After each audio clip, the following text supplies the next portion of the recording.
I remember the emptiness, vast and endless.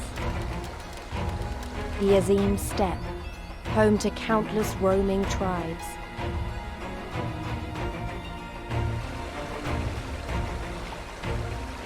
A sacred land, watched over by elder gods.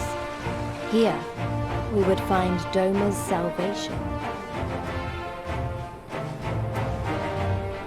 With the wind at our backs, we walked on, in search of hope, in search of him.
Hey! How goes the search? Any luck?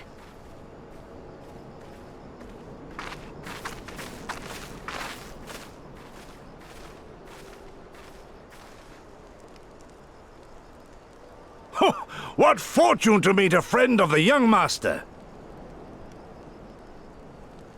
Well met, Cyrena.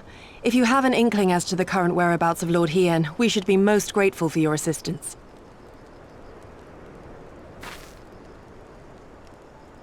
Oh, please! It is I who should be grateful. Hold! What is this? I came first, you second!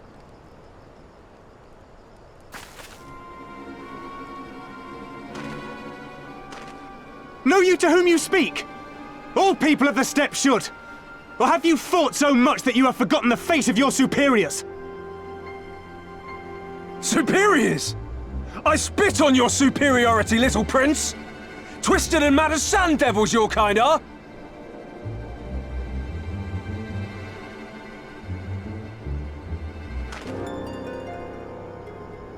Those two don't seem to like each other very much. Those boys are of the Oranir and Dothal, the two strongest tribes. The Children of Azim are destined to rule, so they declare to all who will listen. Their word is law, for now.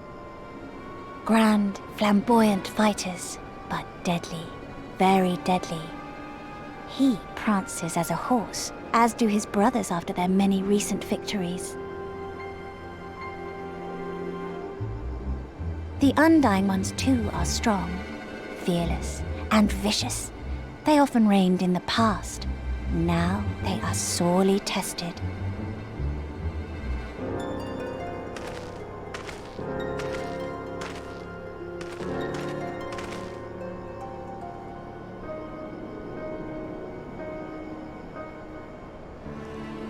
Ah, the master of the markets. He is Castir. To fight in reunion is forbidden, and to break the peace is to be banished forever. This he says without words, for words are lies to the Castir. They do not speak. That's interesting. And all these different tribes share the same lands, do they? No wonder it's tense.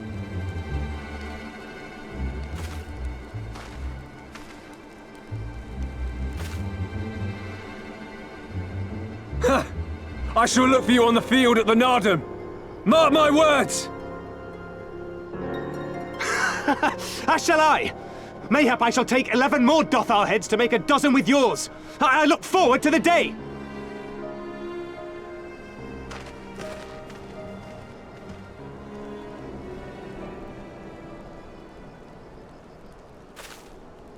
The dispute will be settled at the Naadam? A great battle held on the final day of the Sahan-San. During this time, all bonds of hierarchy are broken. All Xaela are equal and free to prepare for the fight. The tribe which triumphs in the Naadam rules until the next Sahan-San, which in these lands is now. Ah, so that is what they call the custom. I presume your tribe will also be taking part?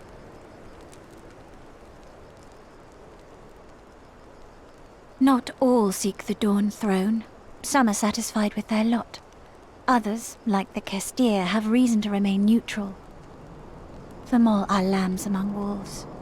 Long were we content to remain apart and live quietly, but...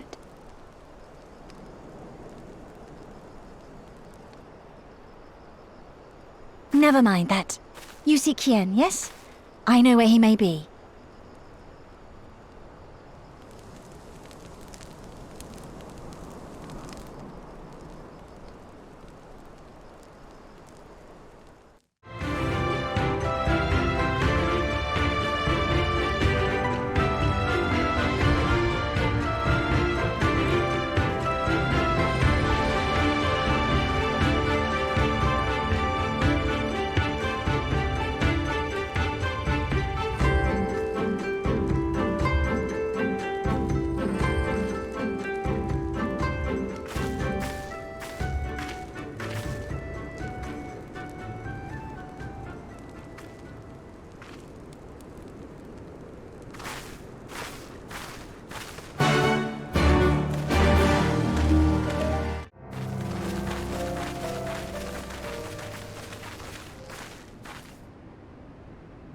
the Kami are merciful!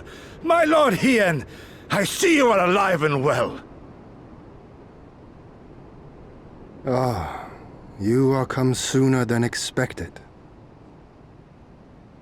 So, my blade or my head? Which would you have of me? The people of Yansha remain loyal to Doma.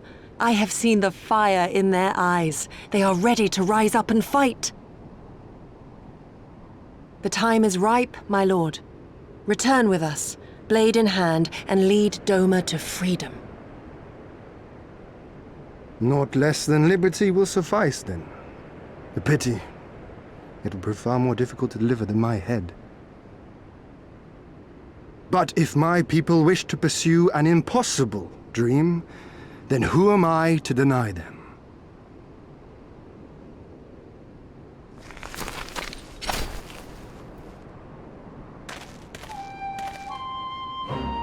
You, Ghiri! Go, Setsu!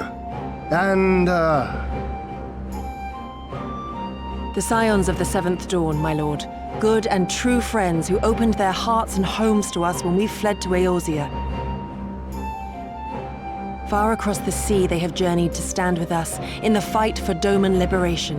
To oppose the Empire, as they have in the West, where they are lauded as heroes for their many deeds. Say no more, you, Ghiri. Say no more. I observed how you helped Serena, to whom I am deeply indebted. For that and for the aid you provided my people, you have my deepest gratitude.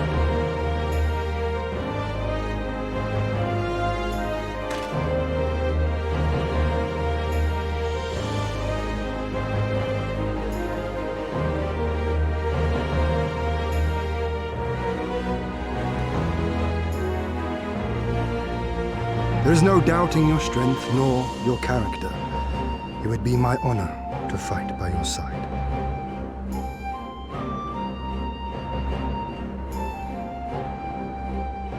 So, what of Doma? Arise, my friends, and tell me of our home.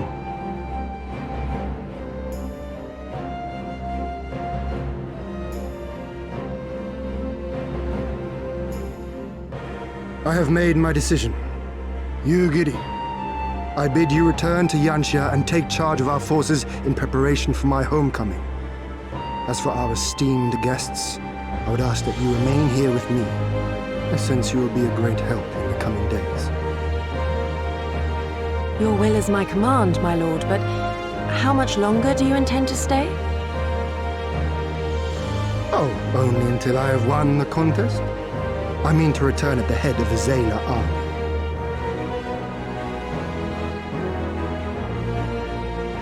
You mean to participate in the Naadam? Have you a better idea? Consider how soundly we were defeated before. The Imperials may have since grown weaker, but we are weaker still. It would be folly to challenge them without first supplementing our forces, so yes, I intend to win the Naadam and enlist the aid of every able-bodied Xaela I can. Furthermore, by championing them all in the contest, I can at last repay their kindness. Lest you forget they saved me from certain death, and a man who suffers such debts to go unpaid is without honor and unfit to lead. Just so, just so. Our lord has spoken, you Ghiri. But take heart, I shall keep him safe. And should it come to it, bring him back by force. This is no laughing matter, Gosetsu. But if these are my orders, very well. Once more I place my faith in you. Pray look after them both.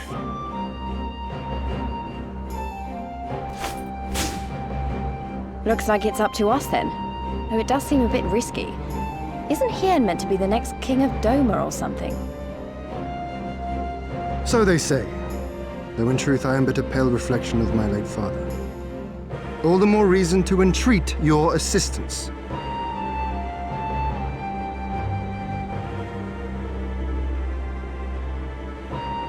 For ours is an impossible dream. to set in motion a revolution that will rattle the very firmament and shake off the yoke of the most powerful empire in the world.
Tamarun Hatun, Sirina, I am returned. Ah, you found each other. Ours is the soil, Hien. The Domans, and the Eorzeans too. You know us? The gods know you, child. As do the stars in the heavens, which shone bright at your coming. The mole hearkened to the whispers of the elder gods, which guide us in our daily lives. We know them through the Utun, like my grandmother. Hatun, I am come to beg a boon of you and yours. That I might liberate my homeland, I seek to rally the strength of the steppe. To that end, I wish to fight in the Naadam, as a warrior of the Maw. Will you grant me this honor? To stand with the mole is fruitless. Hien, do not do this. The gods may have willed that our tribe join in the Naadam, but there is no path to victory. We are weak and our numbers few. Even with your help, it would be impossible. I thank you for your concern, Sirina. But it is precisely because of the seeming hopelessness of your cause that we must needs cast our lot with you. Were we to join hands with a more favored tribe, our victory would inevitably be attributed to them, and no one would follow me to Doma.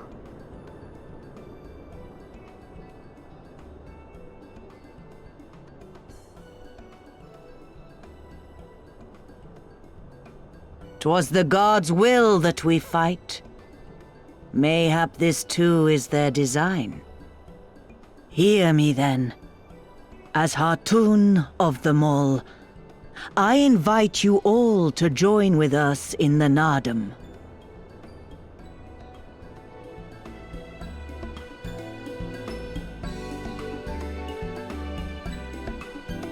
Will you look after them?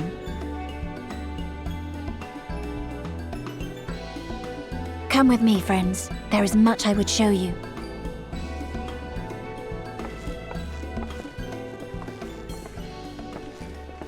You...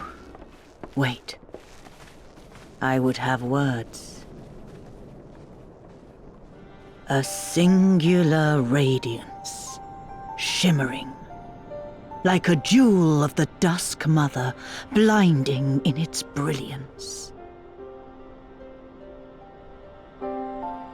Stars flicker and flock to you. Before such gathered light, even the secrets of the gods may be laid bare.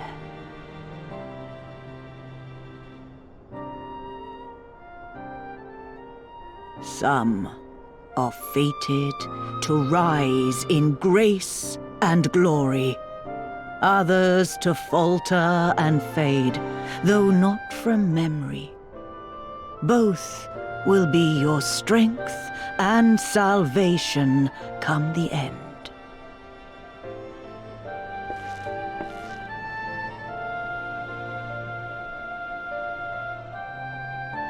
Cherish the stars and the light they bring you in the dark, for you are a traveler, are you not?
She needed the rest, to come so far and carry so much.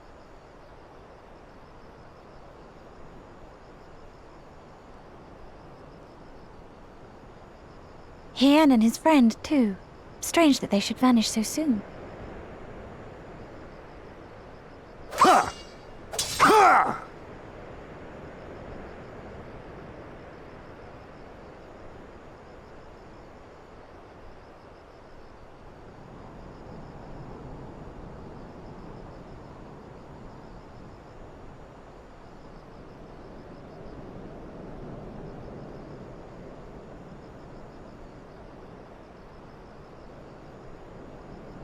Not troubled by your old wounds, I see. Nor you by yours.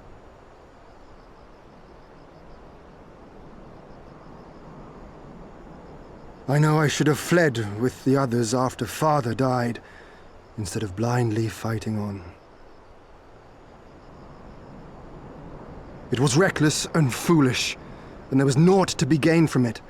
Everything to lose, rather.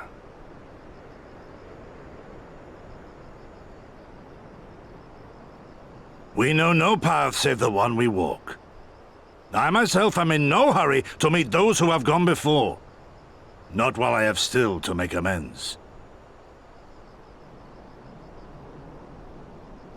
Well said.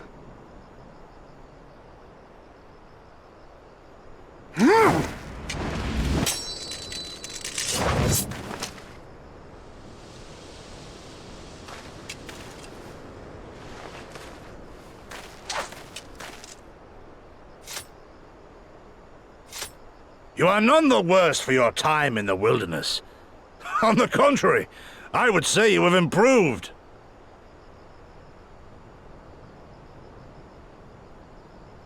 Come now, your victories still far exceed mine. Or have you forgotten all the times you trounced me as a boy?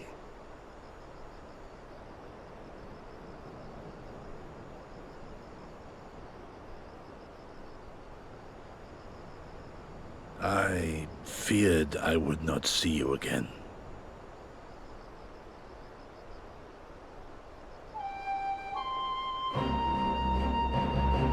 A life so fortuitously saved should be spent wisely. Without regret, would I have traded it for our people's amnesty had it been their will. Instead, they have called for the sword, and so that is what I must be. Until this blade is broken, I can but carve a path forward.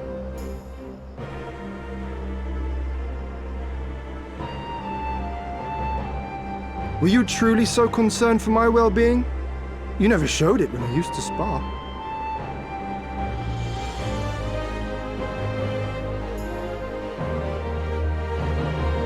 How you cried when you lost, and when your mother tried to comfort you, and when you inevitably came at me once more, swinging your wooden sword wildly. Lena's little Master Shun. What a fine young man you've become. A man should not be addressed by his childhood name. I've told you about that before. Ah, the mask slips. And I was so close to cultivating a winning persona.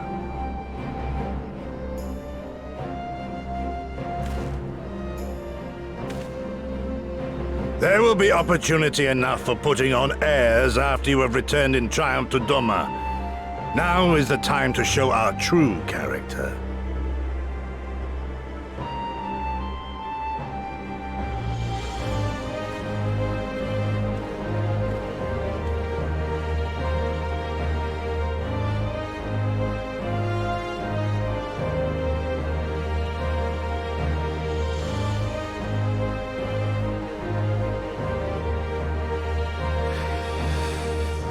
Yes, yes. It is a name my parents gave me as a child, but I should like to think I have long since outgrown it. But as you seem determined to bring it back into use, I believe a match is in order. If I win, you will be honor-bound to divulge one of your darkest secrets.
Mission accomplished.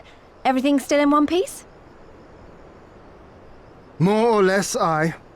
That mountainous monstrosity came as quite a surprise. Who knew that the steppe held such secrets?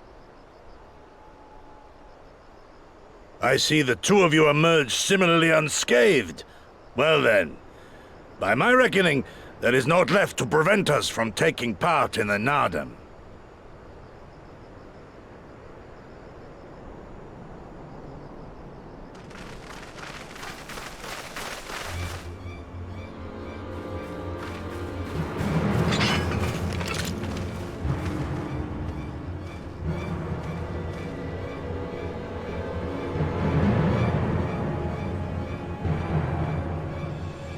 You! Yea, you who have walked Bardam's Mettle. Newborn warriors of the steppe. Our Hien demands an audience. You will come. I remember those clothes. He's Oronir, isn't he? What should we do? Ordinarily, I would politely decline, but this may be an opportunity to assess their strength. And we do have some time before the Naadam begins. If it all goes to plan, they will be fighting for us soon enough. What say you? Shall we go and greet our comrades-to-be?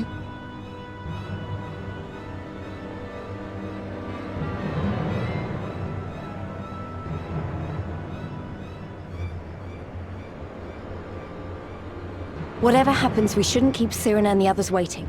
Let's be ready to make a swift exit, all right?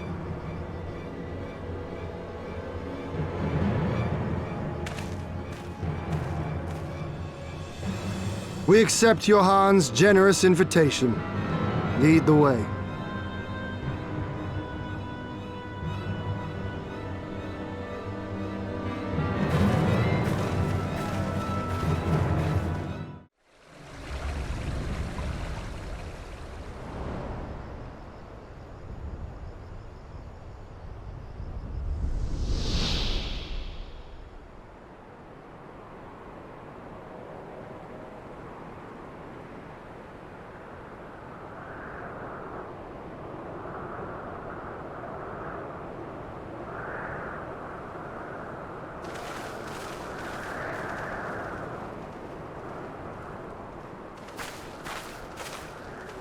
Two banners.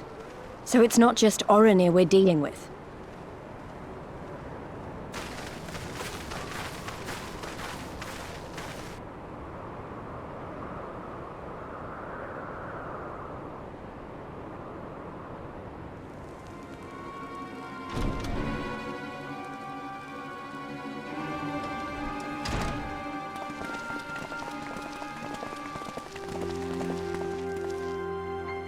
Most radiant Brother Magnai, we have brought the ones you seek.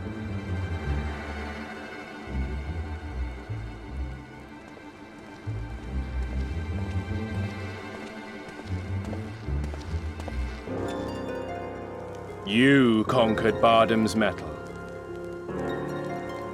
As warriors of the Mole, aye. You were the Hien here, yes? Why have you summoned us? Mayhap to propose a joint endeavor? Nay, Doman, we shall not speak as equals. Born of the sun are Oronir, and born of the earth are you. When I learned of trespassers, I bade my warriors take their measure, to flay them if they failed. But if by the grace of Azim they should survive their trials and emerge anointed, then bring them hither to pay tribute. Tribute, should it prove satisfactory, shall earn you the favor of the sun. His beloved shall bask in his radiance, and their supplications be duly considered. So you want us to bow down and serve you? What if we don't feel like it? The defiant will suffer in shadow. It would be an affront to the resplendent Azim himself to refuse this generous offer when by rights you should be condemned. But in lieu of tribute, swear fealty to the sun. Pledge to him your body and soul. Promise to serve him unto death, and you may know his glory. A generous offer granted to but few, though perchance this is too merciful.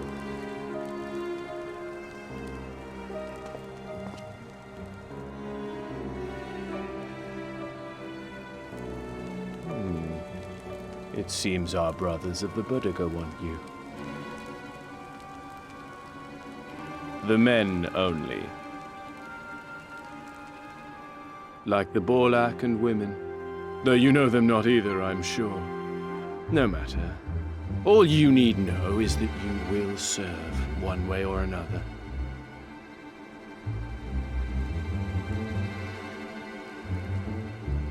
That much does indeed seem plain. However, as we are but newborn warriors who know little of your customs, we struggle to conceive of ways in which we might be of service to the most gracious and illustrious sun.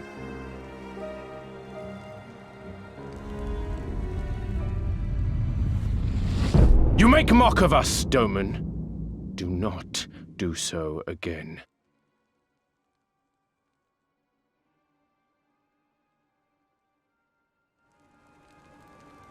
You will be given a task. It will be difficult. You will carry it out. When you have accepted this, you may ask me what it is.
How he died matters not.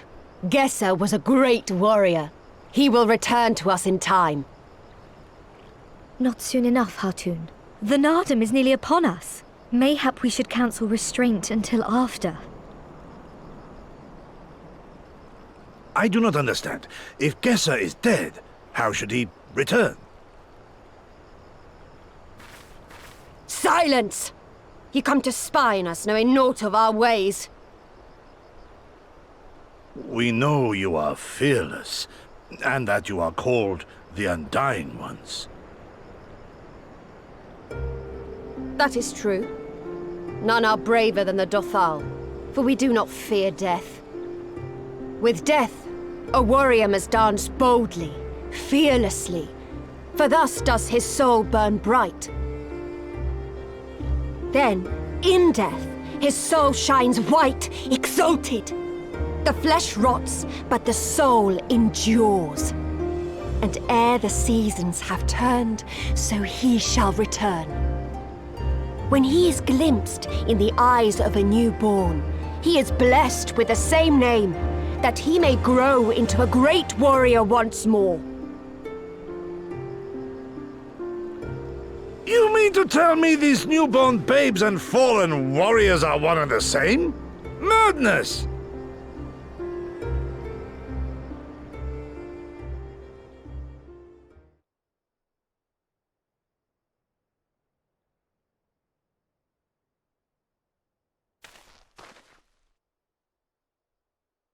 I gave you leave to observe, not to insult our beliefs. Have care what you say. Otherwise do as you will.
left for the vultures.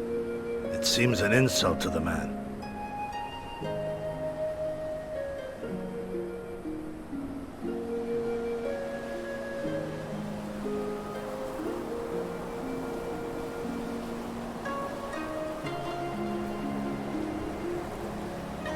But the soul lives on, they say.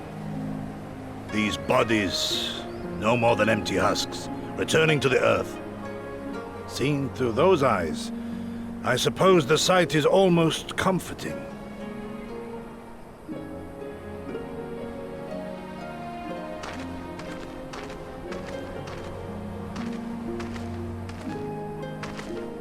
Pardon me?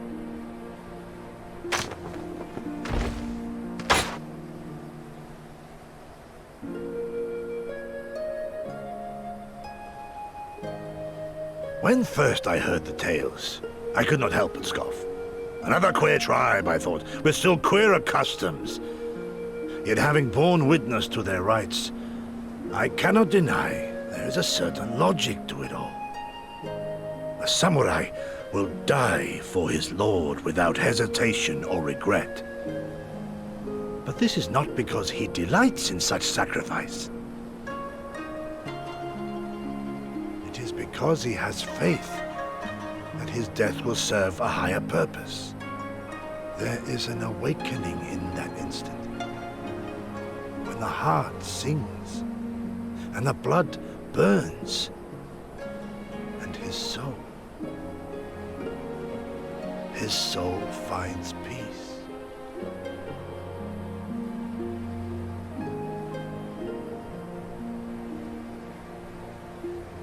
There is comfort in that.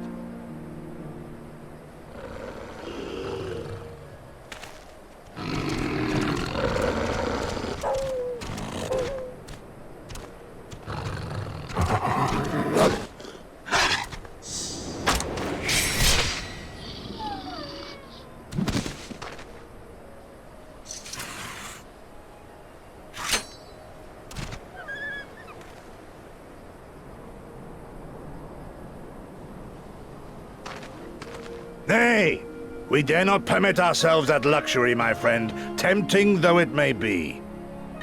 Not while our loved ones yet remain in chains.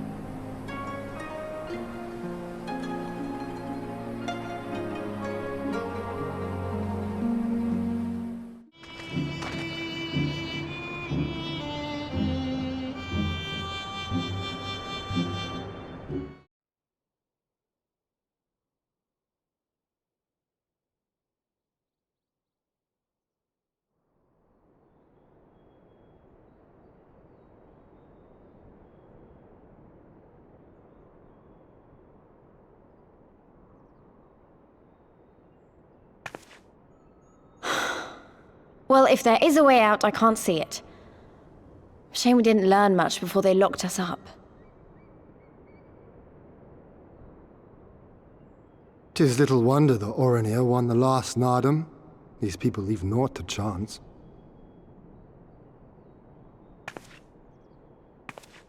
Hien, I've had something on my mind for a while, and now... In Mhigo, where I was born, I found it strange that for all the people who supported the resistance, there were just as many who didn't. But then we came to this part of the world and met with the Confederacy and lots of ordinary Domans, and almost every single one of them seemed content to just put up with things, no matter how bad they got. They all had their reasons, of course, and it's not like I don't understand them, but the thought of it made me so angry. After everything they'd been through, everything the Empire had done to them, how could they not rise up? How could they not fight back?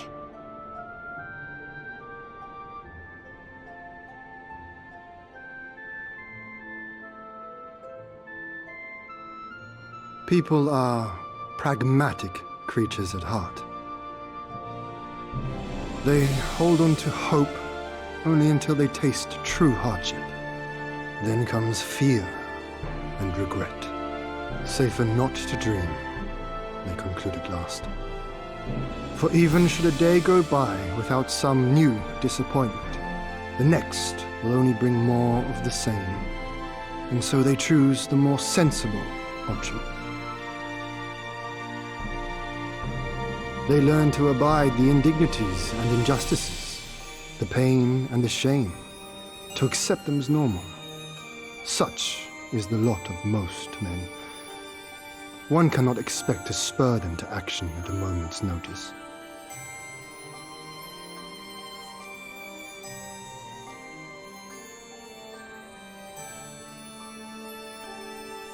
But if one who has known their pain can convince them to strive for something greater and rekindle the fire in their hearts, then they will remember what they have lost, and they will rise.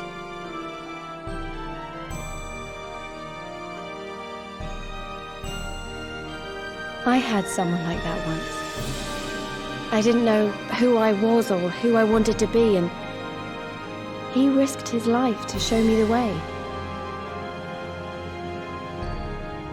Then honor him by doing the same for others with all your might and main.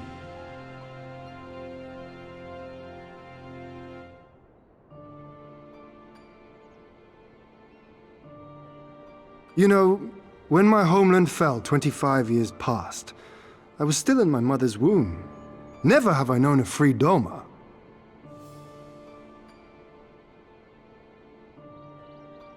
But my father did, as did many of my fallen comrades, as do many of my people now. It may be no more than a dream to me, but if I do not chase it, then who will?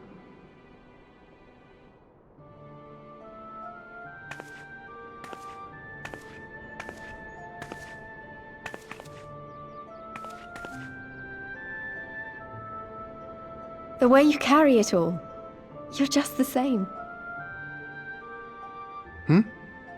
As you? Oh, no, not me. Definitely not me. I meant the Warrior of Light. Out there, somewhere. Doing what needs to be done.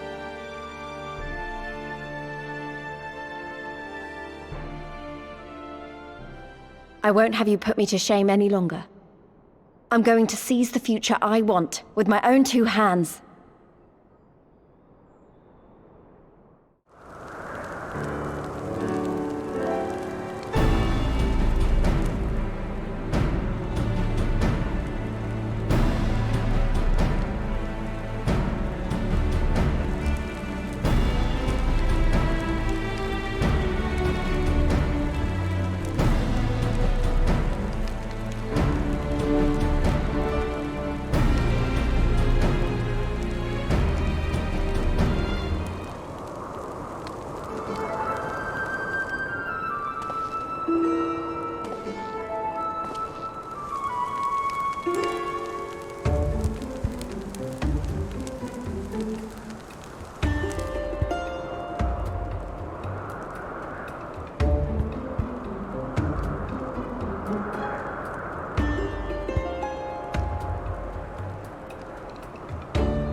I see you, soil bearers.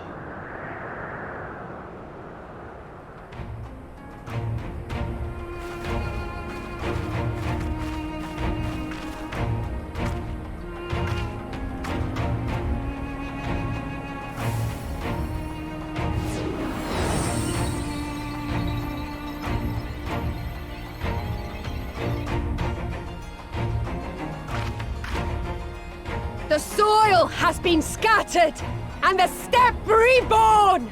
Sanctified and unbound, she calls for a new Hien! Go forth and claim her, Dothal, and bring death to all who bar your way!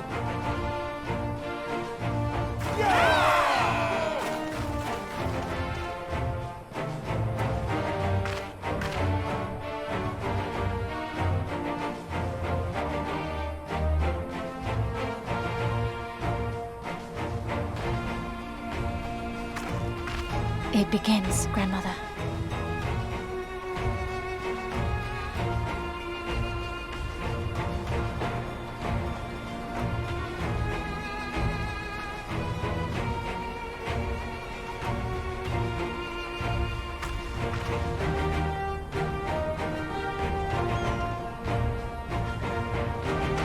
I must say, it's been a while.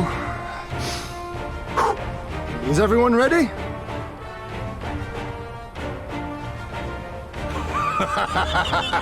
A samurai is always ready! You shall remember this soon enough once I have taken to the field.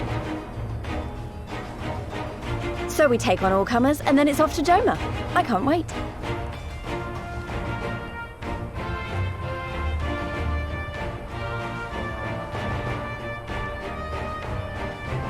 Thank you, my friends. Upon the soil of one and all shall our deeds be inscribed.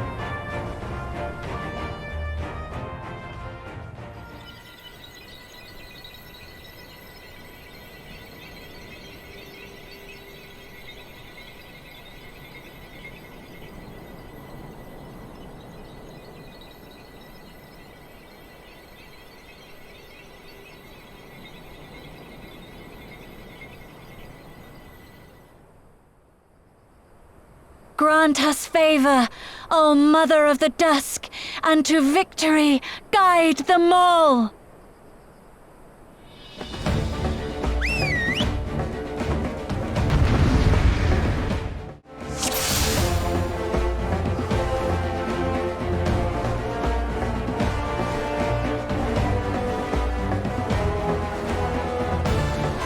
Forward! Forward!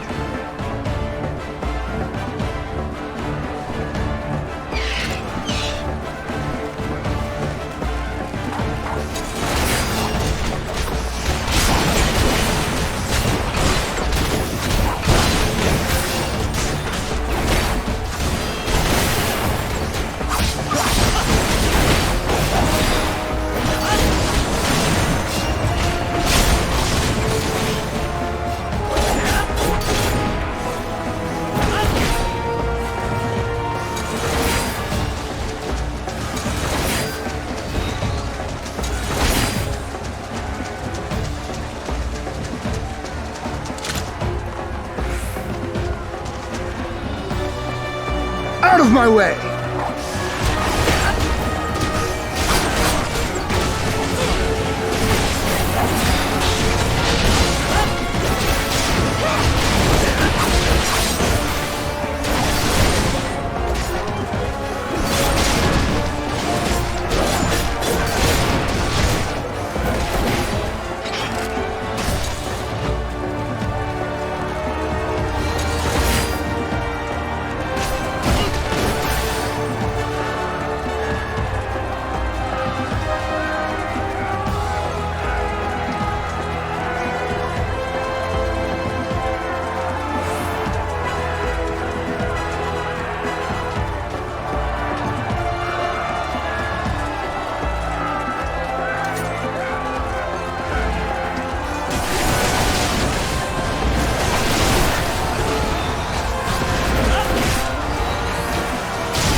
Brothers of the Sun!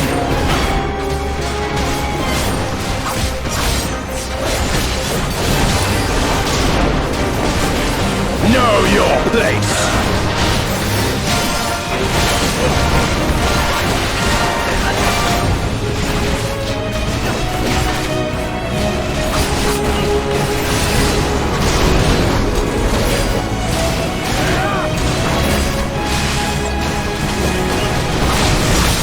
Hearken to the Chaos Brothers!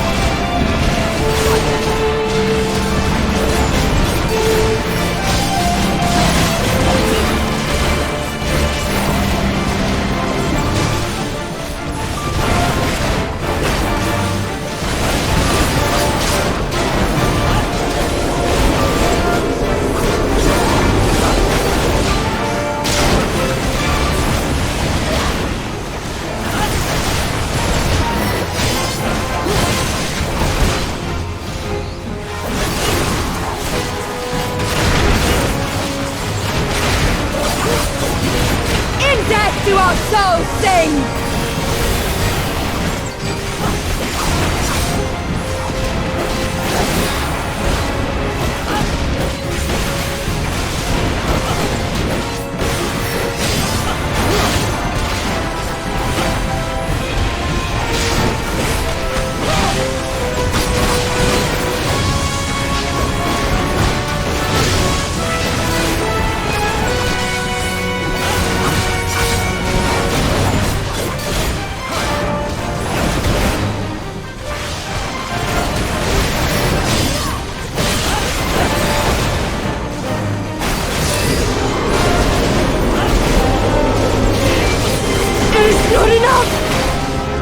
Bow down before me!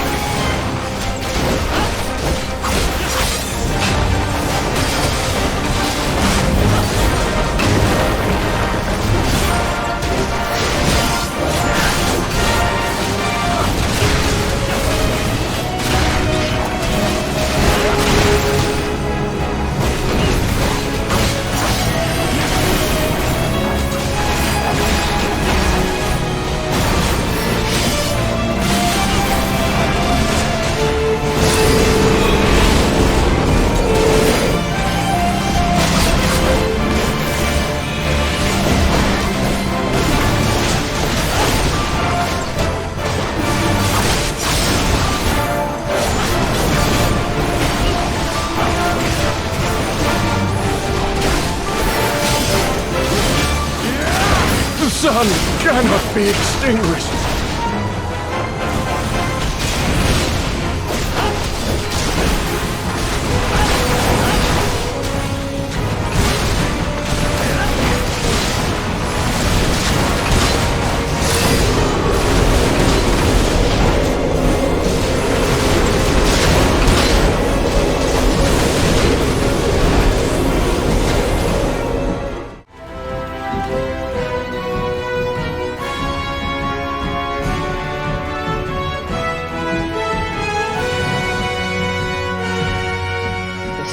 Spoken. Then the Hien is. We have won. The Mall have won. The Dawn Throne is ours. We did it. And you, my friend, you were magnificent. Magnificent and, not a little terrifying.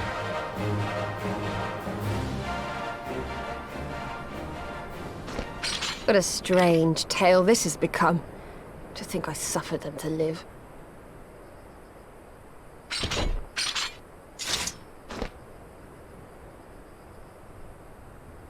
On your guard, Utun. The wind warns of men in iron.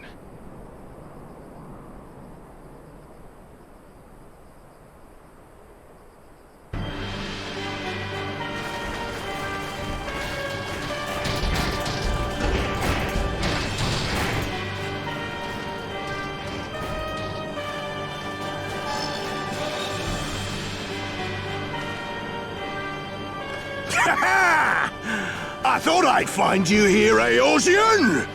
Dearest of all my enemies! Today's the day I finally get to kill you. And then they'll give me a shiny medal and my choice of posting. Bloody perfect it is! Well, go on then! Kill him! Kill them all!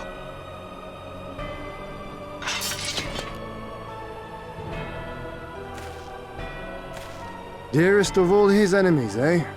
Congratulations.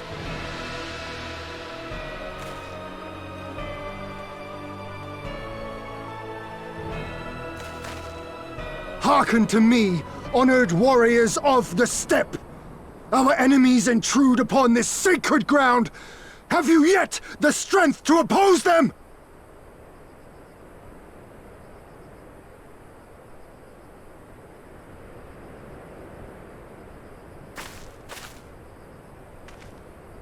You forget to whom you speak, Doman. We are the Undying Ones. We are Dothal! If this be the will of the mole and their Khan, so be it. The sun shall abide by the law of the steppe.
Father!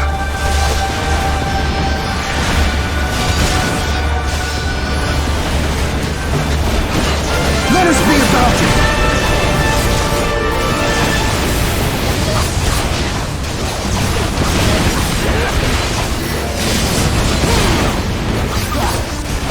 Let's not be left in our wake!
Impossible! He was there for the taking! What do I have to do?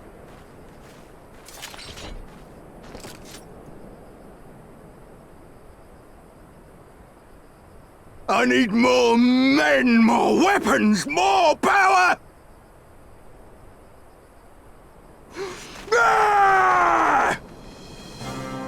As if we'd lose to the likes of him. And we're only gonna get stronger. Stronger and stronger, until we're strong enough to take back everything they stole.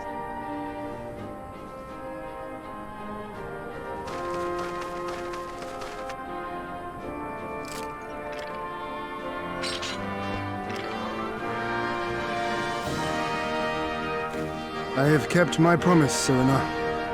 They are yours to command. Oh, yes, of course.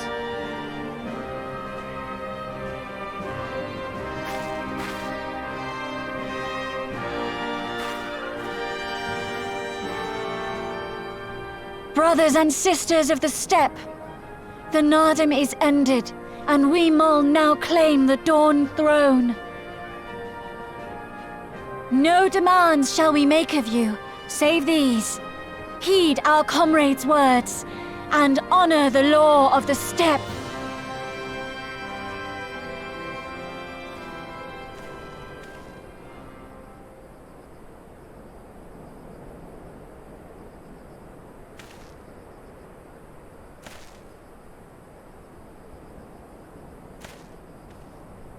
Before I fought for the Mol, I fought for my homeland, for Doma.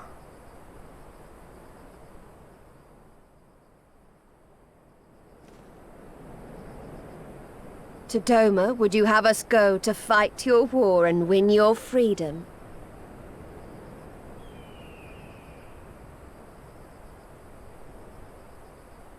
Very well.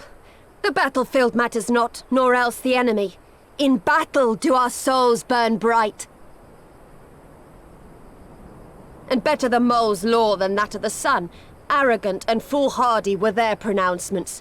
Already you and yours show better sense.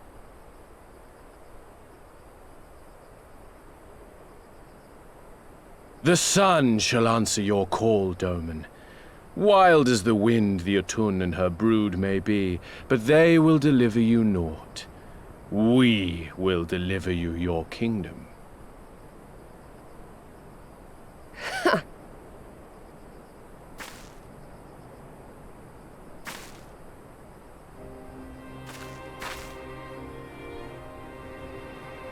Weak and few as we are, the Mol will fight for Doma too, if you will have us.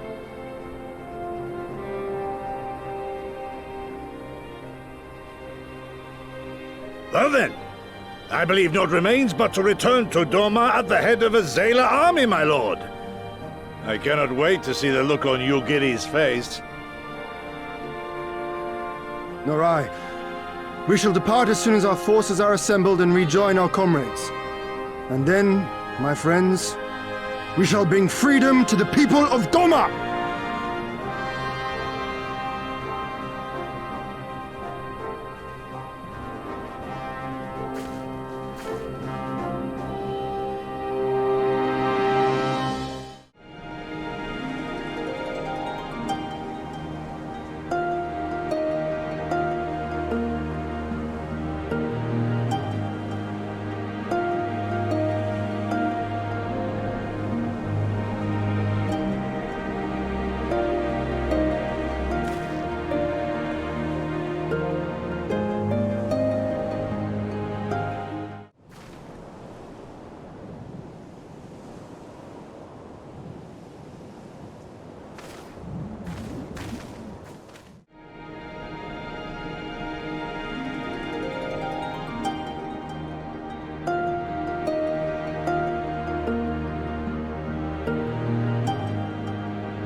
Brothers and sisters, pray forgive me my absence. It has been far too long. Lord Hien.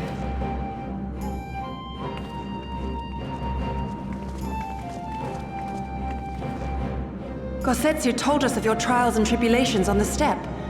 Would that I had been present to witness your victory, my lord. Our victory, Ghiri, owed as much to each of my stalwart comrades as it did to me. Now rise. I will not suffer this excess of formality any longer. Alfinol and Alice Levieux, I presume. I'm told we owe you much. It is a pleasure to meet you both. The pleasure is ours, Lord Hien. Though we were born and raised a world apart, our values are one and the same. Freedom, justice, liberty. Each of which Doma shall soon enjoy once more. Hopefully. I understand you have brought an army. Indeed. The Xaela tribes of the Azim steppe have pledged their military might to the cause. Good. We, meanwhile, have secured the support of the Confederacy and a not insignificant number of your countrymen. The Blue Kojin, too, have expressed a willingness to join the fight, provided you agree to certain trade agreements following the liberation of Doma. The shinobi will render what aid they can. However, Suino Sato refused to answer our call. No matter. What forces we have amassed far exceed my original expectations. You have my thanks. You should know that Xenos departed Doma not long after you left to find Lord Hien. We know not the reason why, but it would seem he was eager to return to Abania. What? Have you heard anything from the Resistance? There hasn't been another attack, has there? Tataru assures me they are quite well. You need not worry. If anything, this turn of events would seem to be to our advantage. But there the good news ends. Yotsuyu retains her position as acting viceroy, and we have reports that the garrison at Doma Castle is preparing for a massive operation.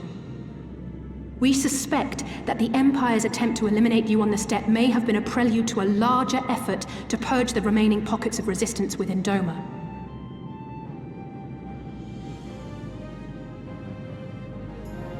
The hour of reckoning is upon us.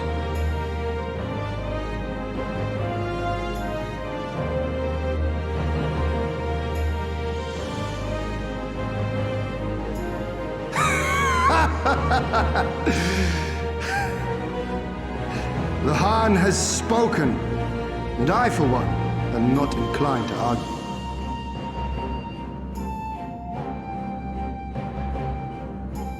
In this place, in this moment, I call upon you all. 25 years of oppression, of tyranny, of shame. It ends with us. We will prevail.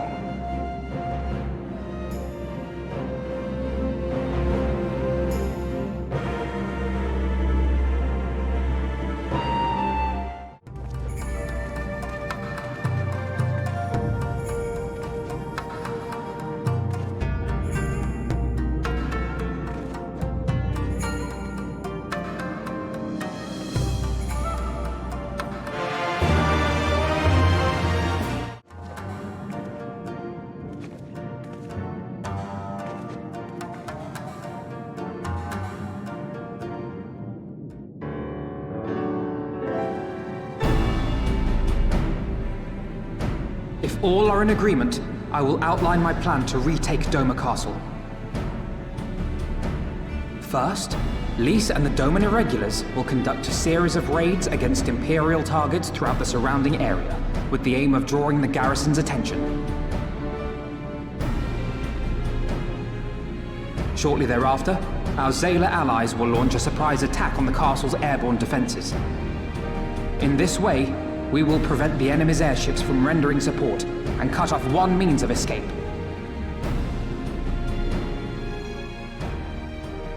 Alize and I, together with the shinobi, will exploit the ensuing chaos to infiltrate the moon gates and disable the Magitech field generators. Once the barrier is down, we will be free to cross the One River and reach Doma Castle. It is at this point that we must turn to our Confederate and Khagan allies. They will commence to bombard the castle with cannon fire, while sailing west towards the Doman Enclave. Wait, the Enclave? Why would you want them to sail away from the castle?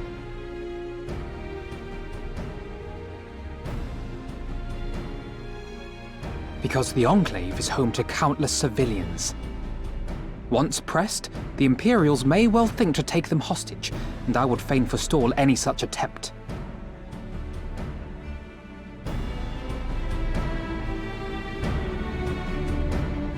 After we have secured the Enclave, we may lay siege to Doma Castle directly. The main strength of the Doman Liberation Front, under Lord Hien's command, shall be committed to this endeavor, as will you and your redoubtable allies.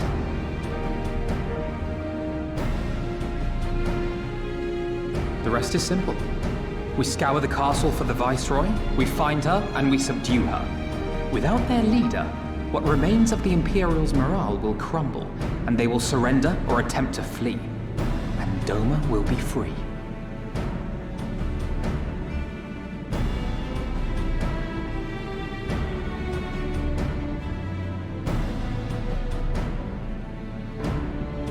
Your thoughts, Lord Hien?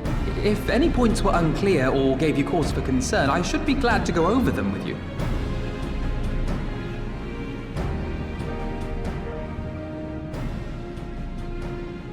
Nay, 'tis a fine plan. You have a talent for this. That much is plain. We shall carry out Alphinaud's plan to the letter. Time is of the essence, as you know, so let us each see to our respective preparations. Carry on.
May I present the Blue Khagan's emissary? Greetings and well met, old friends. The Elder sends his regards.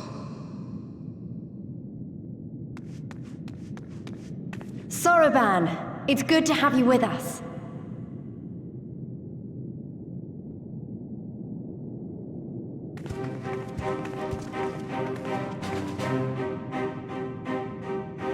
If, you might humor me.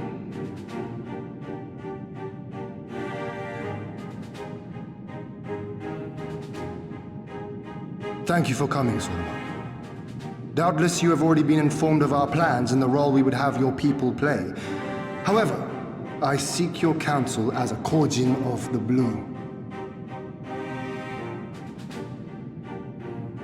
Be it by spell or siegecraft, could your forces destroy the underwater foundations of Doma Castle's outer wall?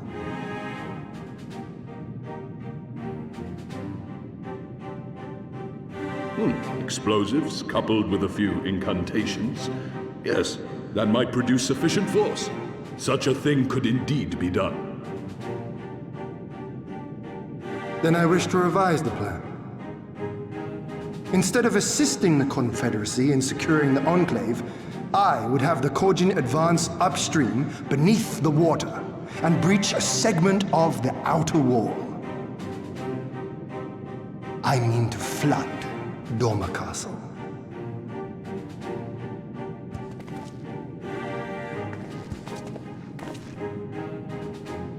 My lord, the castle is a sacred symbol, the very heart of our nation. To destroy it is unthinkable, unconscionable. You cannot do this. I can and I will if it improves our chances. By flooding the castle, we remove the better part of their forces from the field and force Yotsu to retreat to the highest levels of the keep. Tell me that is not a worthwhile trade.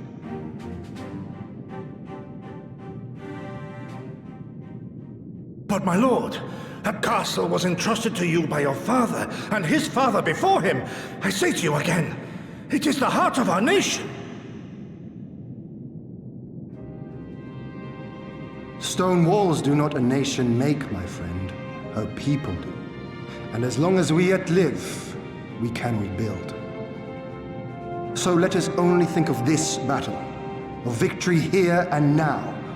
For without that, we have no future.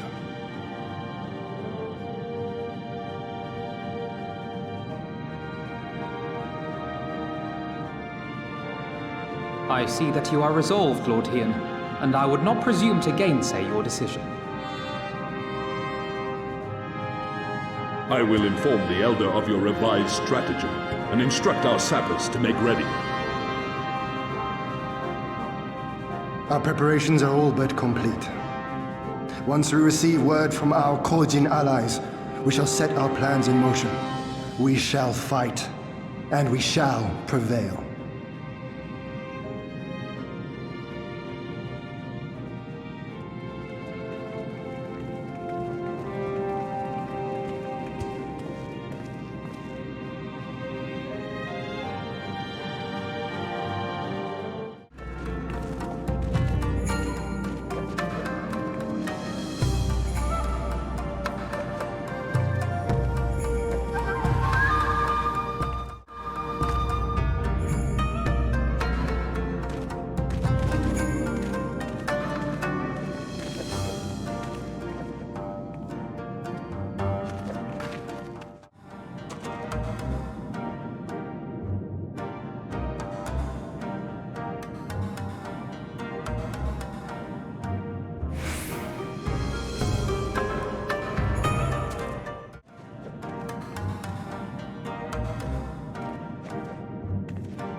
You're awake. I was just, well, they threw me out, actually. Told me I needed to get some sleep. Ready for the big day. Not long now, eh? I'm nervous, of course, but I also feel like I didn't know where I was going, but maybe, finally, something's gonna change, you know? Really, really change. And when the dust has settled, we'll see what we've won and what we've lost.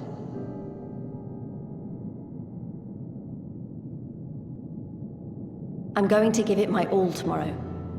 Everything I've seen and felt, I won't let it be for nothing.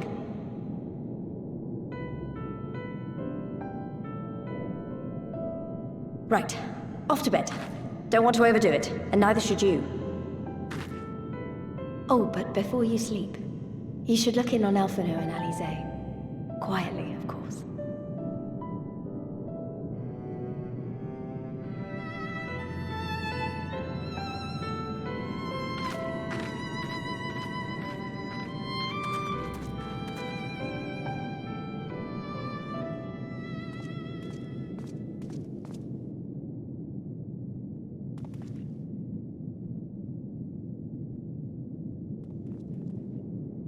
Ha! Another restless soul. Come, come.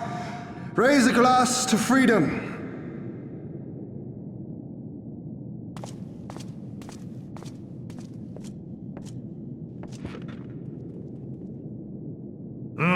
Good. Good. I should be interested to know his thoughts on the matter. Ah, that's enough, Gosetsu. You'll not convince anyone with your drunken ramblings.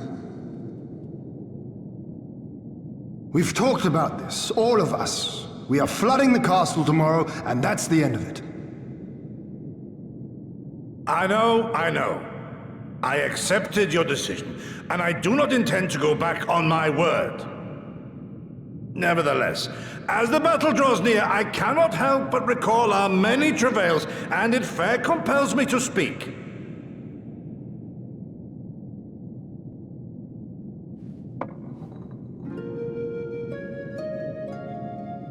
In all my time serving as a leader of men, there are two failures which haunt me to this day. The first, our defeat at the hands of the Empire 25 years past, and the subsequent imprisonment of your father.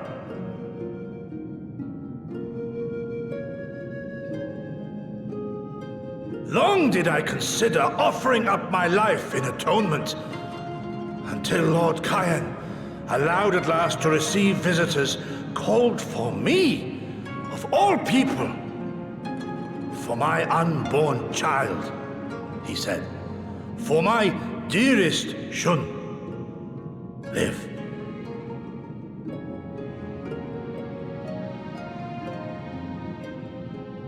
My second failure, of course, was the betrayal of that selfsame command.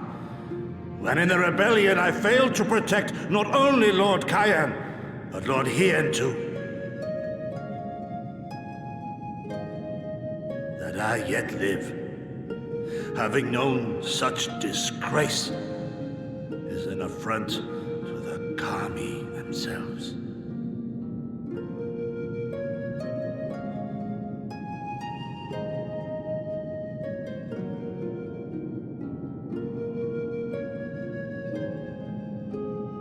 Yet you, all of you, so fit to grant this shameful creature, this failure, another chance to serve a greater purpose.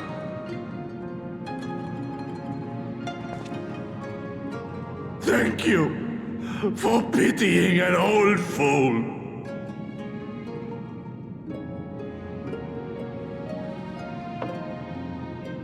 Now, it is far too soon for that. Save your tears for the morrow. You may be sure we will have ample cause to shed them, be they for joy or despair. Even that sounds morose. We who yet walk the path should not think too much on the destination. When the hour arrives, we shall welcome what comes with open arms.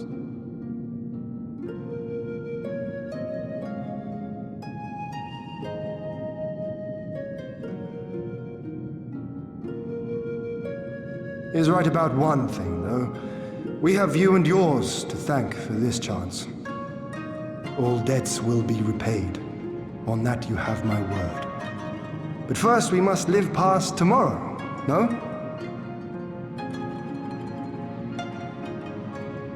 If you've no intention of sleeping, you Ghiri, you may as well join us.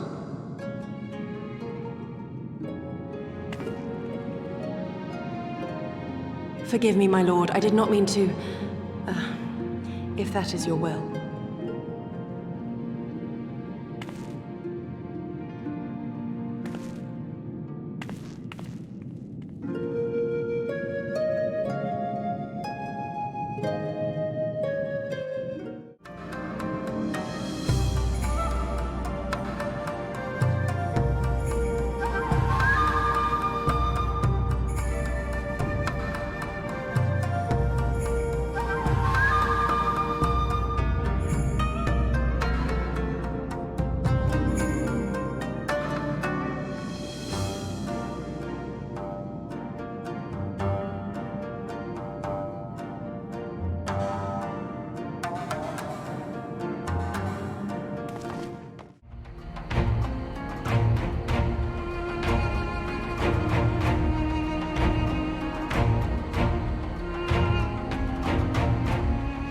Understood. Wish us luck.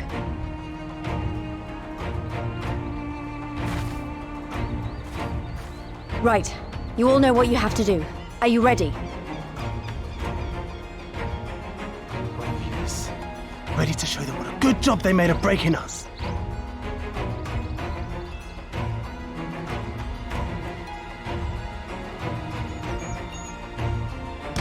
Then what are you waiting for? Move out!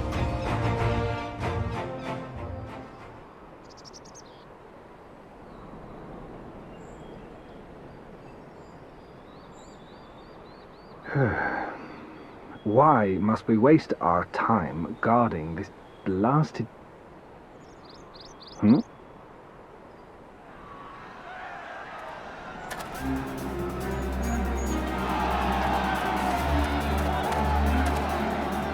Sound the alarm! Fluminous is under attack! Armed insurgents have breached the perimeter! We need reinforcements!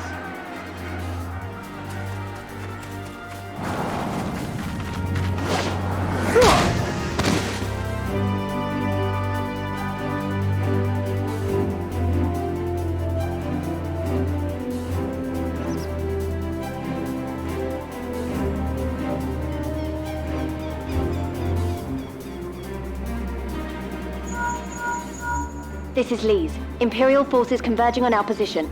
Looks like we've got their attention. We'll be sure to keep them busy for as long as we can.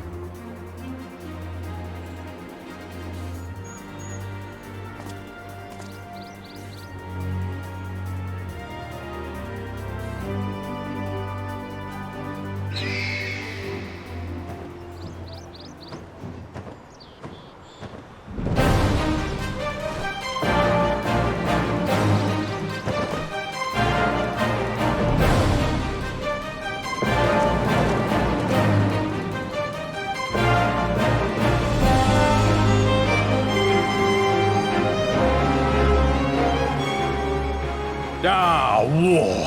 To wield power, to make men kneel before you. There is no better feeling.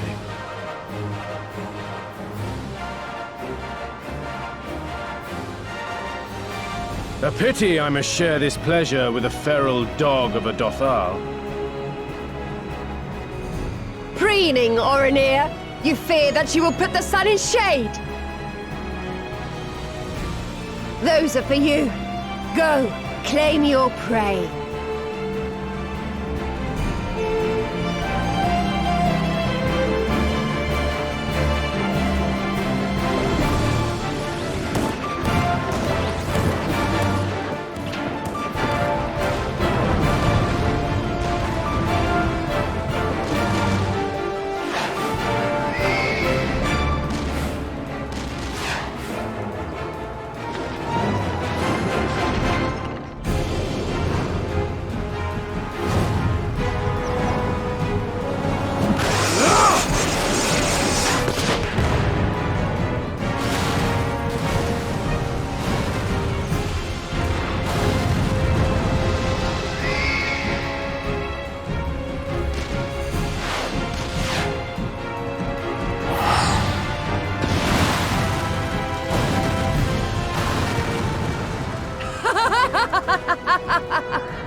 Come to me!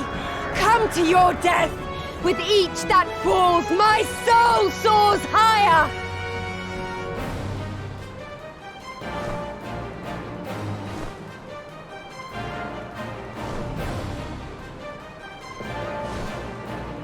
Swiftly, brothers! Fall not behind!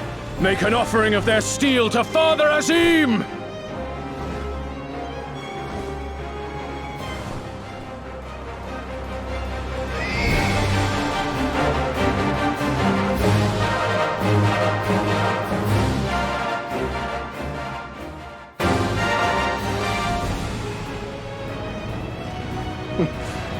They seem to be enjoying themselves. My lord, the barrier!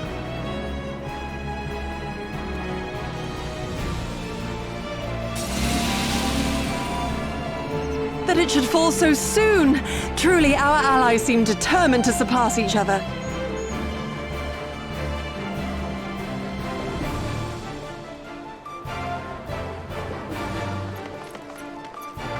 The Magitech field is down. I repeat, the Magitech field is down. Confederate vessels, you are clear to advance upon the Enclave.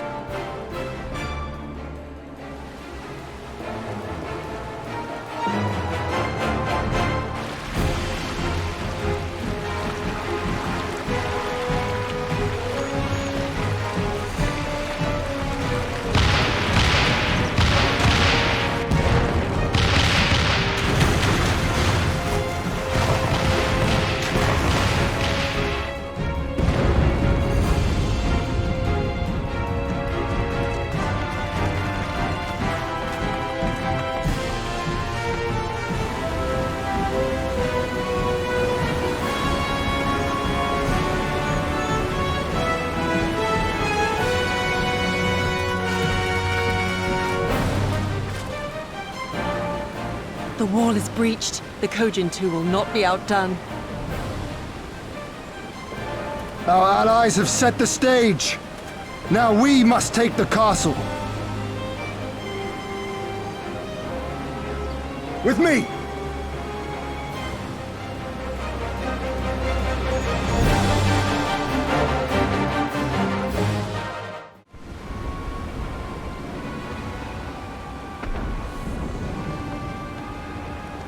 My lady, the riverside wall has been breached. The lower levels are already flooded and the water is still rising. So I gathered. He would tear the whole thing down, all for the promise of freedom. A noble sacrifice, or the last desperate flailings of a fool.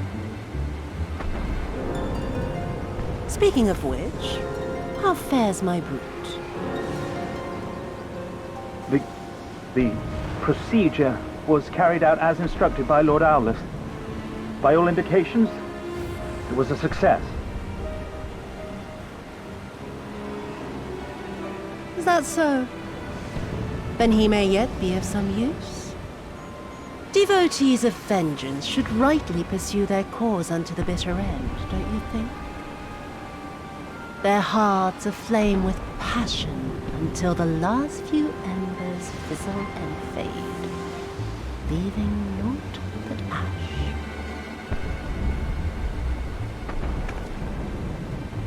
The Viceroy's orders were clear. If Doma falls, none shall be spared his wrath. Tell the men to fight as if their lives depend on it. Because they do. As you command, my lady.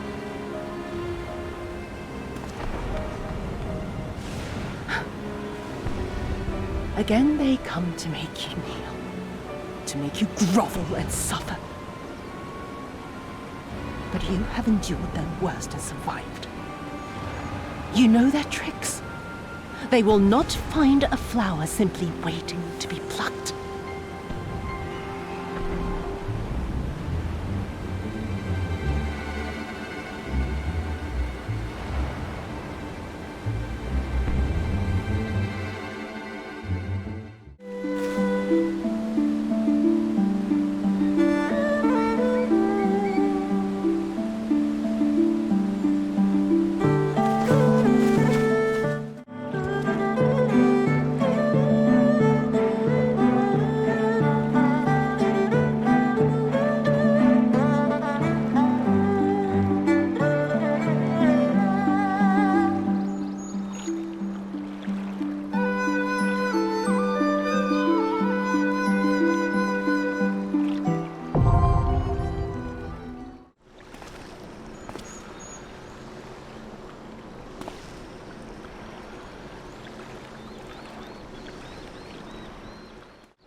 together!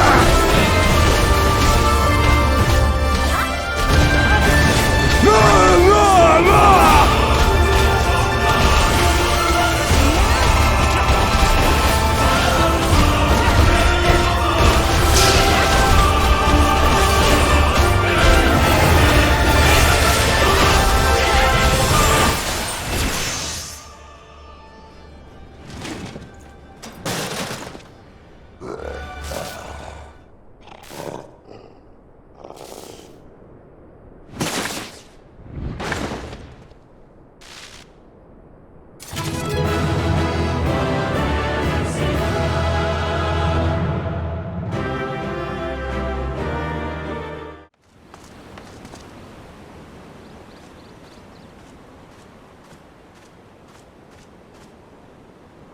Have you aught to say for yourself?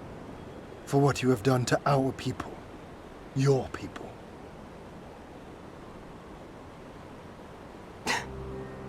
My people, he says. The precious lordling beloved by all, come to confront the wicked witch. My parents taught me no better. They woke me from dawn to dusk like an ox or an ass or some other beast of burden. Until, that is, my brother spied a chance to transform the family fortunes. And so I was married to a vicious old drunk, who beat me as he pleased. And when I pleaded for help, I was told to grin and bear it. For the family, for him, for everyone's sake. They pretended not to notice, but they knew. They knew! What did it matter? I was nothing to them. Less than nothing. I wasn't of their flesh. I wasn't a fellow Doman. I wasn't even a person. I might just as well have been dead.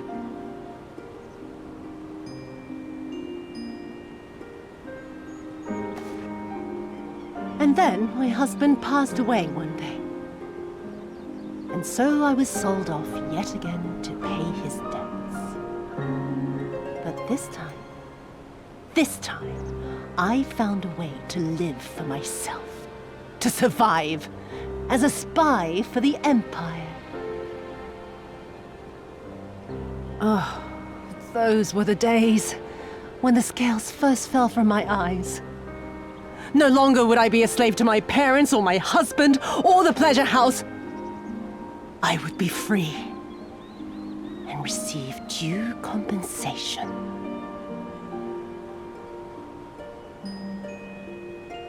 That would be enough, I thought. Until I saw a Doman in the road, beaten and broken. And my heart skipped a beat.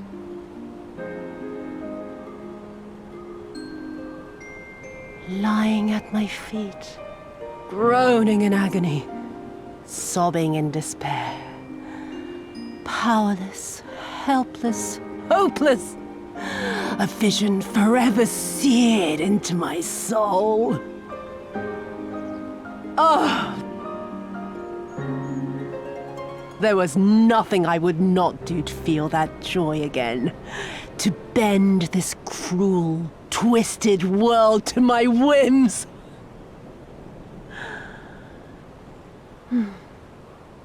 Now, having borne witness to my life's work, have you aught to say to me?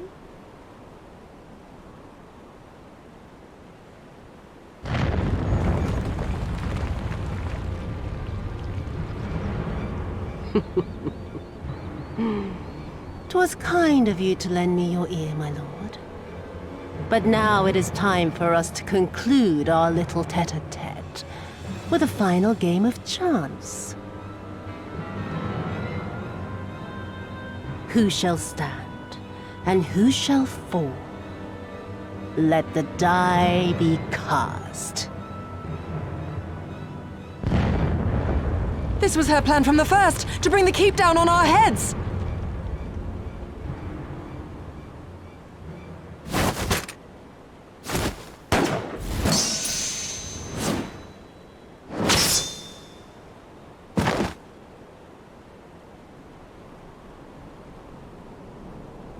I will remember your words.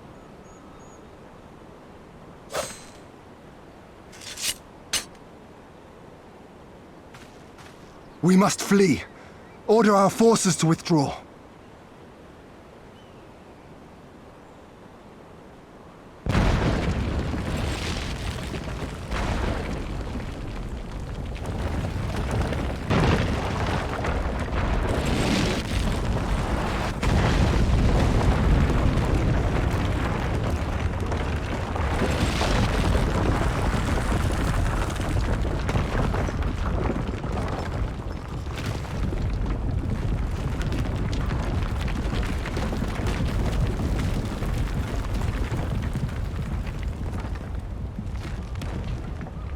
Go, my lord!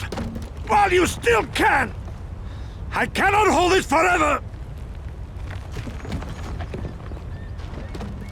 No! We will not leave you behind! Do your duty! Deliver Lord Hien and the others to safety! Now! Forthwith! I shall manage on my own!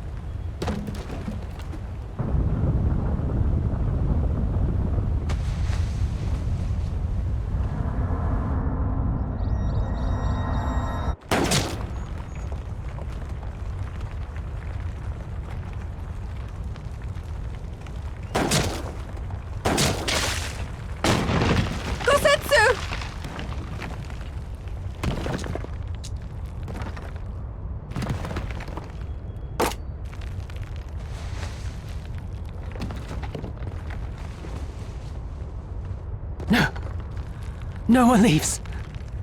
Not you or anyone else.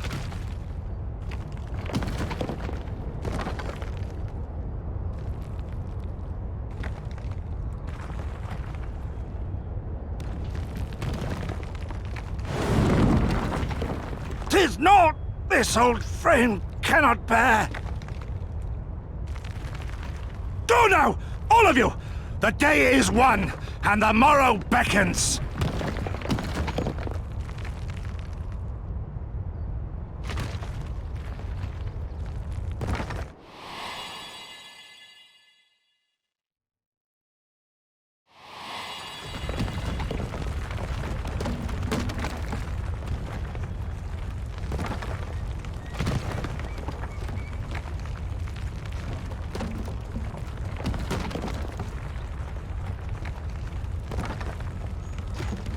Do not despair, my friend.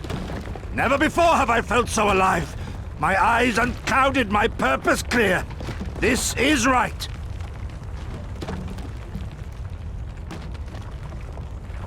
Gosetsu.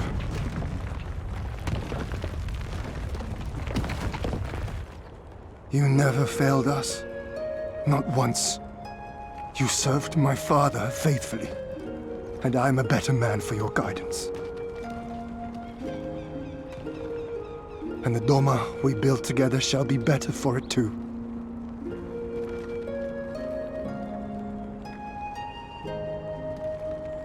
Be proud, my friend. Be proud. I am, Shun. More than you know.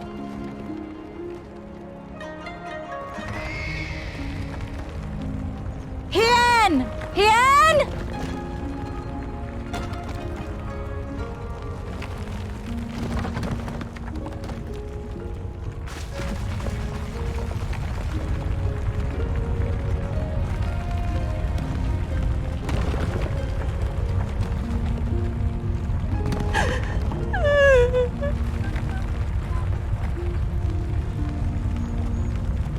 You cast the die. Gambling was never my vice.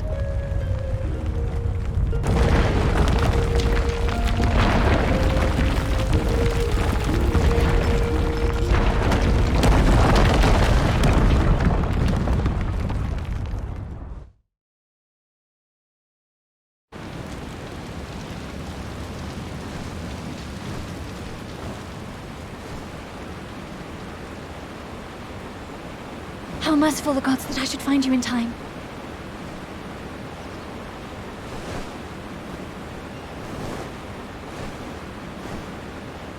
Setsu? We must turn back now before it is too late!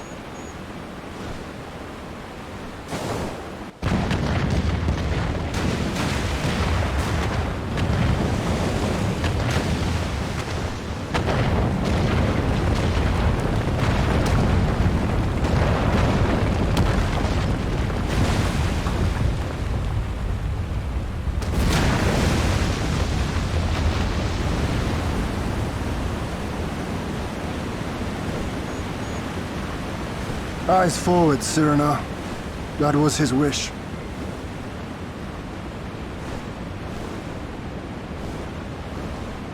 I will deliver you to safety. The others are waiting.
We brought everyone here.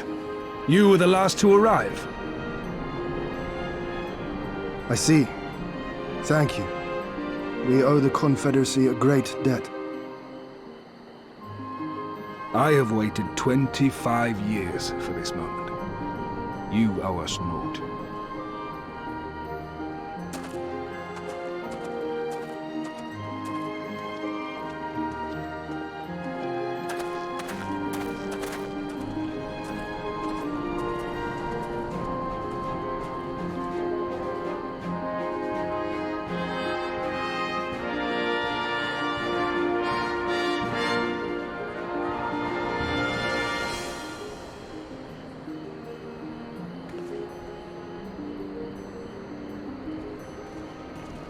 Look! It's Lord Hien! Lord Hien! It's him! He lives! He lives!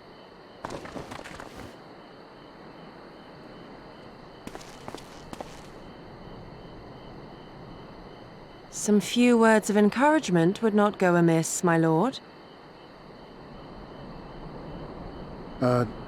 Right. Yes, of course.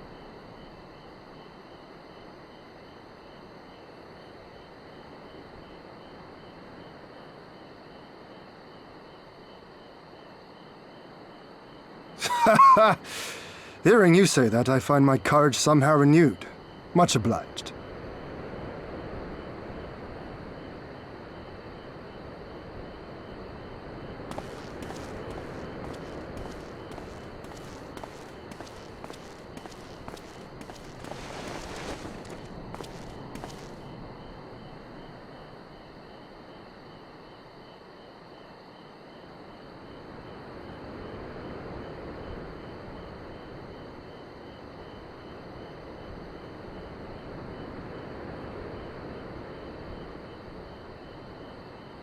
We are a sorry lot, are we not?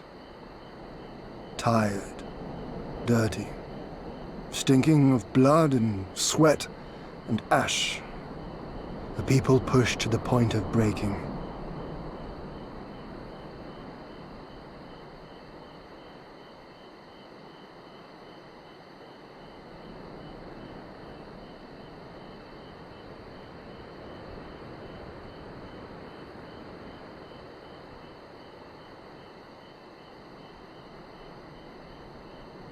And yet, we won.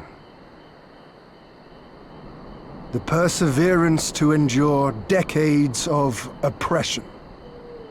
The will to carry on the legacy of those we have lost. These were the bonds that held us together and gave us the strength to reclaim our home. After 25 hard years, the shadow of the Empire no longer darkens these lands, and we may at last look forward to the dawning of a new day. But, my friends, it will be a day of work.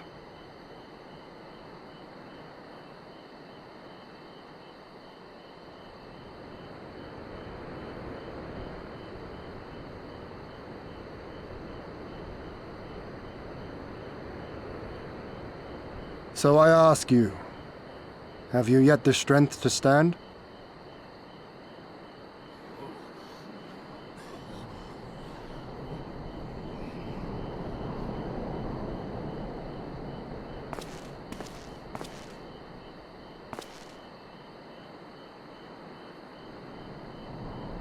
To rise up with me once more? Here and now? And begin to rebuild our homeland?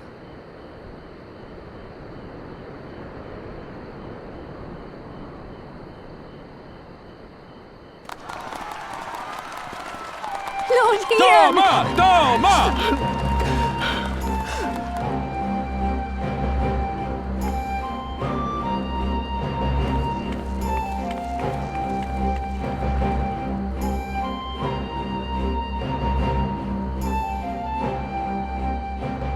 This will not end with Doma. We will see to that, right, Lys?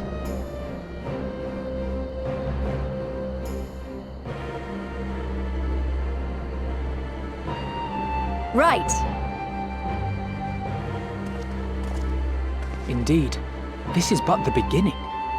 The tide is turning, and it shall soon bear us back across the seas, and onward and to the next battlefield.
Ah, there you are.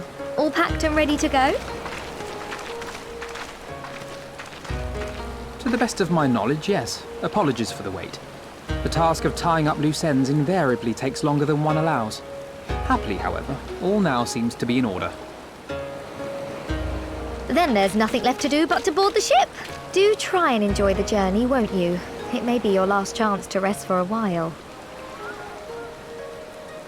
That would depend on the good captain's choice of route. As ever, Tataru, I pray you take all due precautions while making your inquiries. Better to avoid the local authorities altogether than risk a repeat of our Ishgardian episode. And what sordid episode is this, pray tell? Naught to speak of, I assure you. You there! Hold that ship!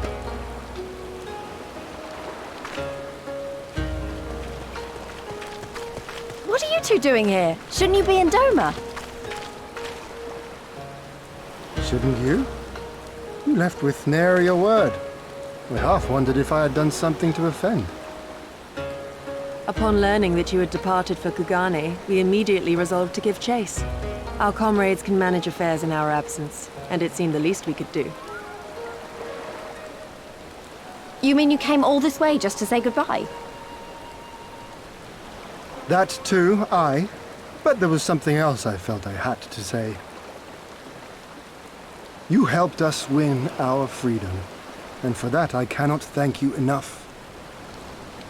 Accordingly, after we have established an interim government and so forth, I think it only meet that we repay the favor by dispatching our own forces to Eorzea. If you would have us. We harbored no expectations of such generous aid, and as there is no telling when the Empire might strike back at you, would it not be wiser to concentrate your resources on the defense of Doma? I had a mind to pursue a more aggressive defense, to which we will send forth shinobi to provinces far and wide to spread word of our victory, that we might inspire others to take up arms as we did. Even the Empire has its limits. If the Garleans cannot be certain where and when the next rebellion will take place, how can they commit another force to Doma? And besides, so long as this debt remains unpaid, how am I to face myself and Gorsetzer?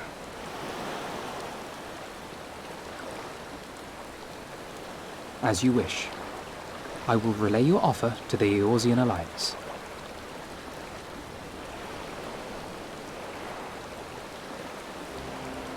All of Doma is counting on you to finish what we have started. You have it in you, Lys, to seize the future you want. Never forget. I won't, Hien. Not your words or anything else. Everything that led us here, that will drive us forward, I'll carry it with me always. And that's a promise. I will hold you to that. Go with them to Eorzea. Tell their people of our triumph and of our pledge to stand with them. By your leave, I shall pave the way for our new alliance.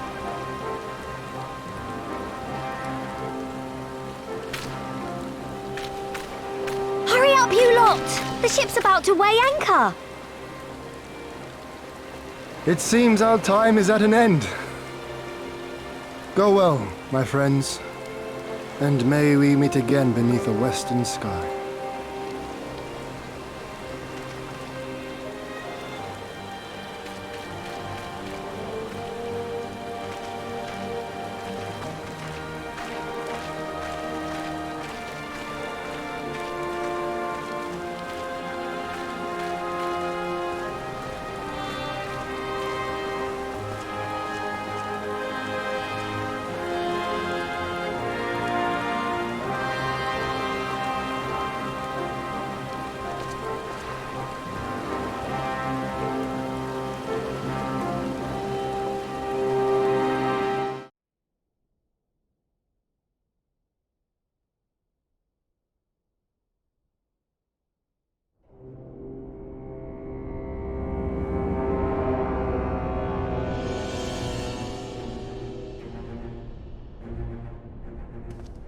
I always knew that woman was unfit for command.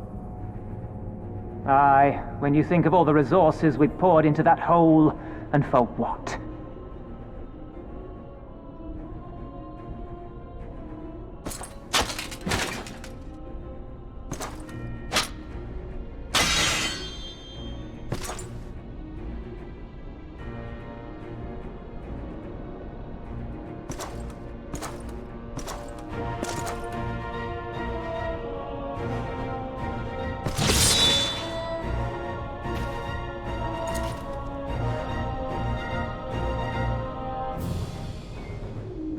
The beast yet lives. Mayhap it is time I sharpen my claws. I wonder, will you walk into my parlor once more?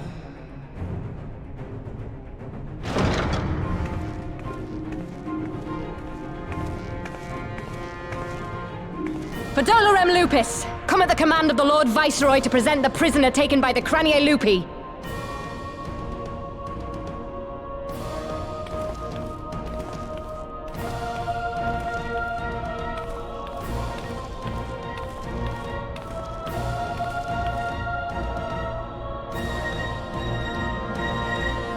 Xenos ye Galvus, I presume.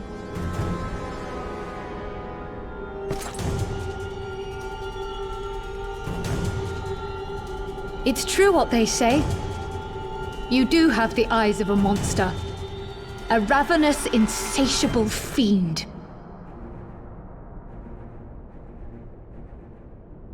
You, give the butcher your weapon. Yes, my lord.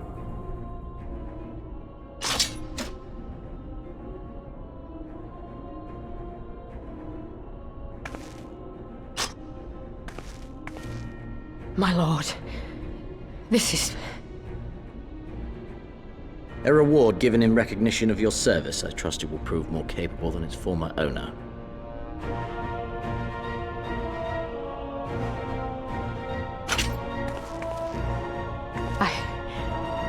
I swear, I'll not disappoint you, my lord. Good. Now, silence that mewling little piglet. I will not hear another sound pass her lips until I strip the fat from her.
Pray, join me in welcoming our Scion allies, but recently returned from their mission to the Far East. We have been most eager to hear a first-hand account of your time there, eventful as we understand it was. Very well. Allow me.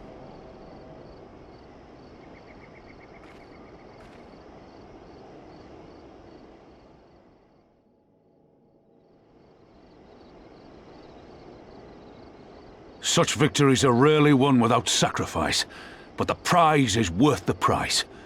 Doma, free after all these years.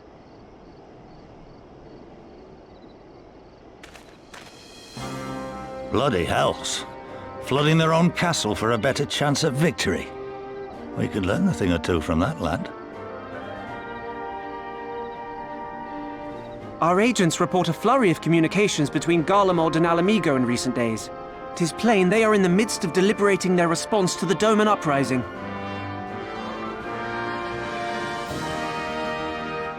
Good. Every Imperial unit in occupied territory will be on the lookout for civil unrest. The fear of leaving critical locations undefended will make commanders think twice about committing their forces, giving us a chance to seize the initiative.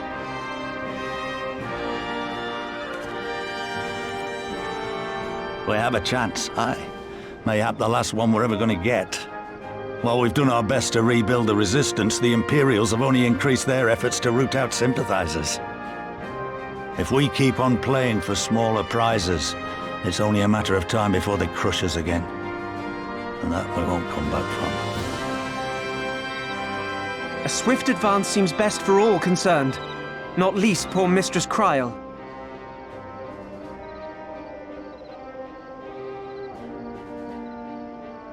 Then let us waste no more time. The campaign for Ala-Mhigan liberation begins now. Our first objective will be to capture Castellum Valadina. Take the bridge, and the whole of the fringes will be ours. From there, we can push east towards the peaks.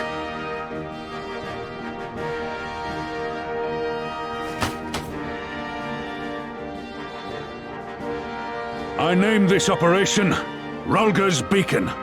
For as Rhalgr once sent his star to guide our ancestors to these lands, so too shall it see us home.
It's begun then.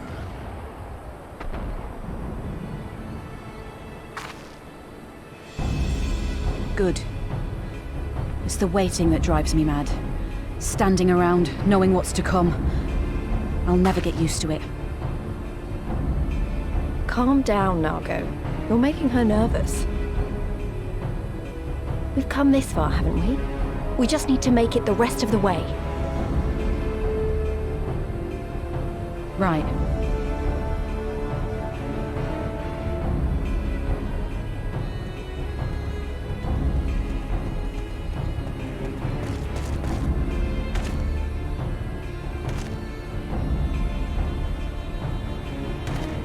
Looks like the bastards went for the bait. The bridge is ours for the taking. Now remember, Menago, I want you to make for the tower as soon as you see an opening and get that flag flying. We'll see to the fighting. I won't let you down, sir. Come then. Rhalgr's star shall burn bright this day.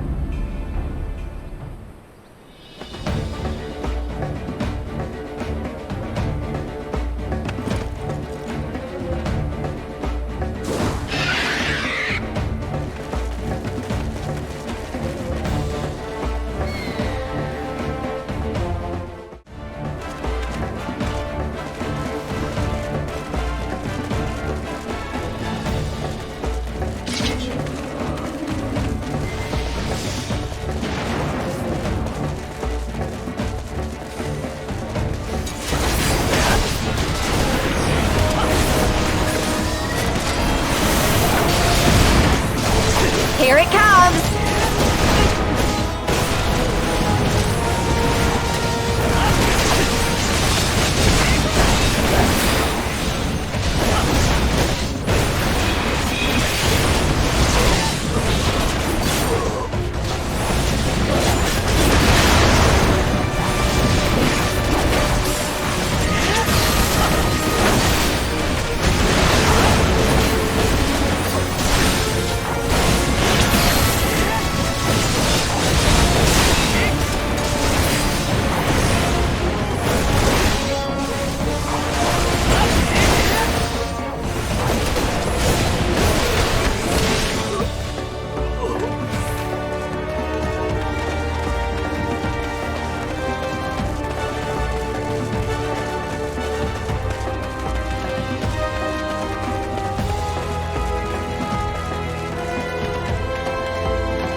a new friend!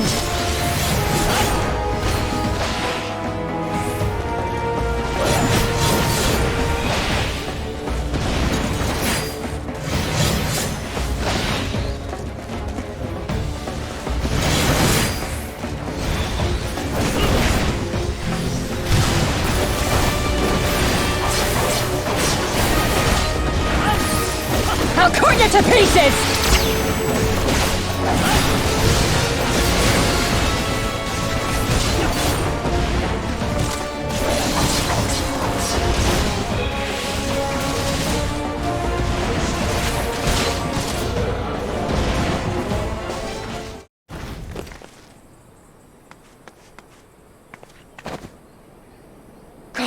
Damn you! No more running! No more hiding! Let's finish this!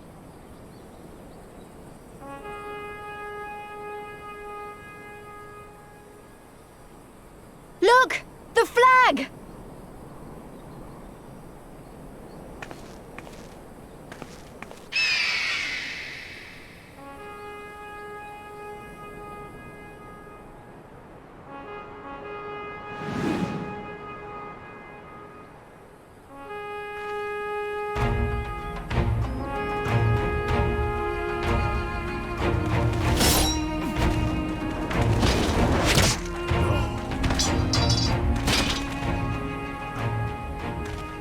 The bridge is ours!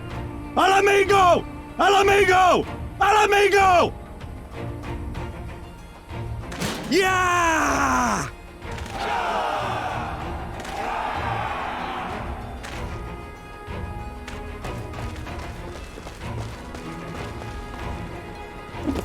Stand your ground!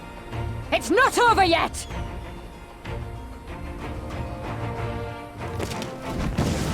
Damn it!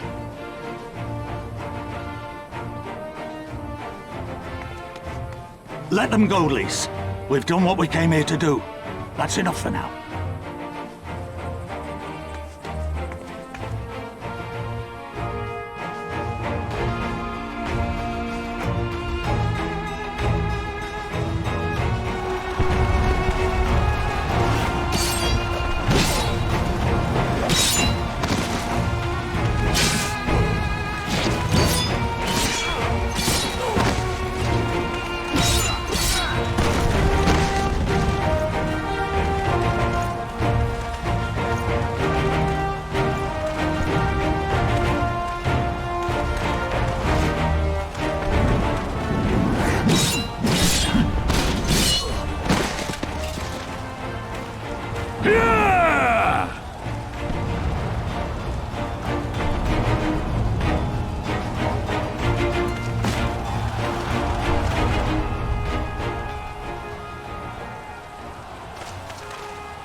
Villadina is fallen?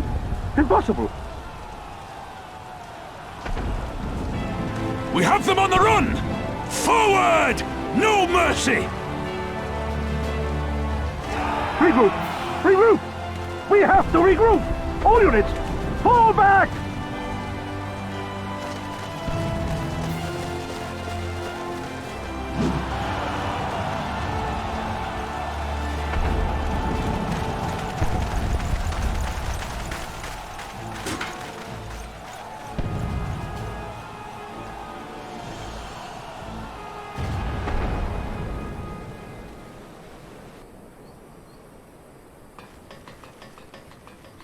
Commander, the 4th cohort has been routed.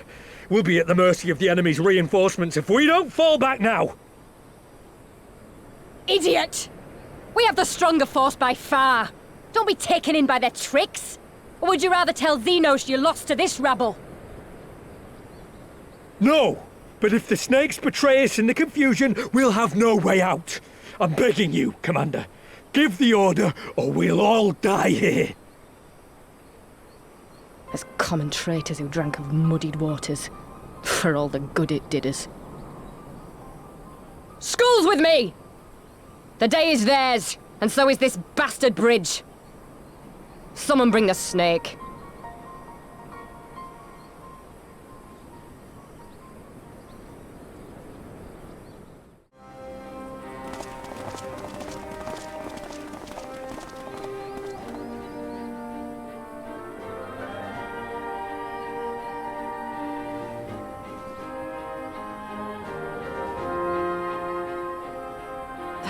suppose.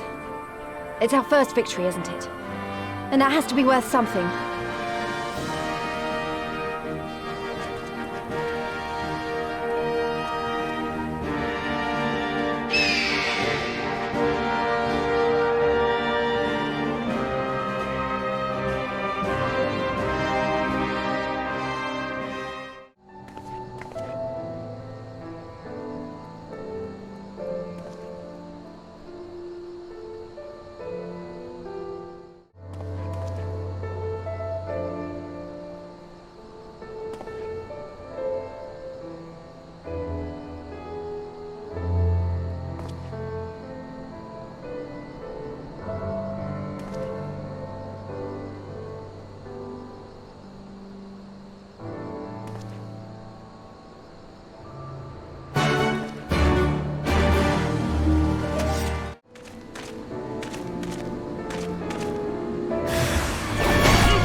Ah, you've come.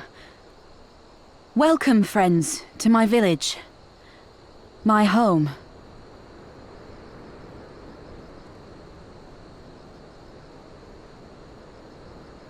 How fare your people? Good, all things considered. Better than the Inanta at any rate. They've sent an emissary. I'll take you to her.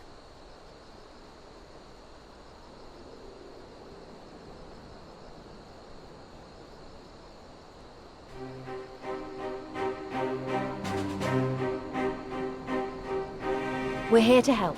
Will you tell us what happened? Aye. It began with a quarrel between the Imperials and the Kaliana.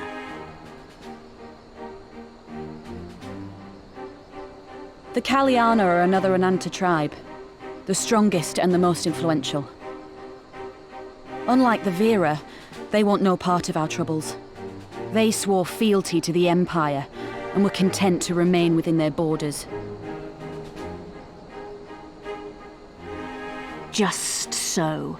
The Kaliana forsook their pride in the fight and yielded to Garlemald long ago.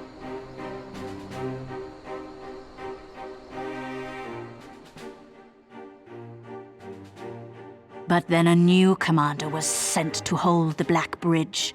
She demanded the Kaliana surrender a hostage, this butcher.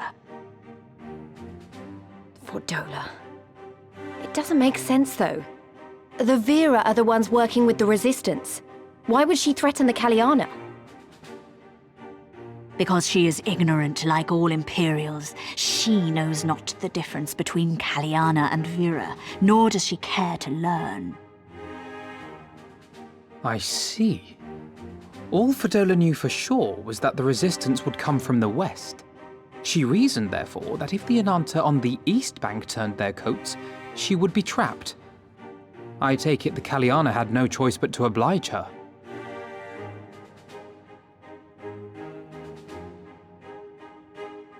No, they did not. The Imperials left with the Kaliana broodmother's own daughter, Anamika. Long days and nights she looked out on the Black Bridge weeping for her child. Until you came.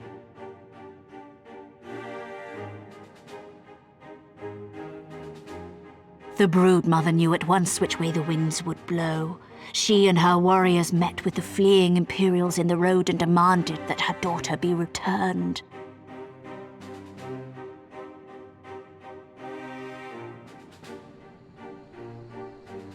Bad idea. Fordola's not the kind to take threats lying down. You know her well. The butcher turned her blade to Anamika and bade the Kaliana move aside. But the broodmother would not yield. I know where this is going.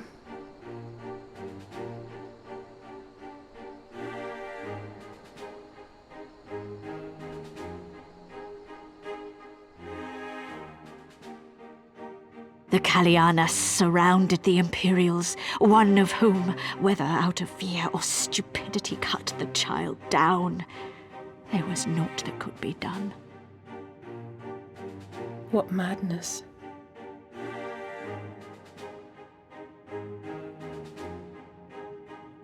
The true madness was yet to come. For in her despair, the Kaliana broodmother cried out for her daughter to be restored to life.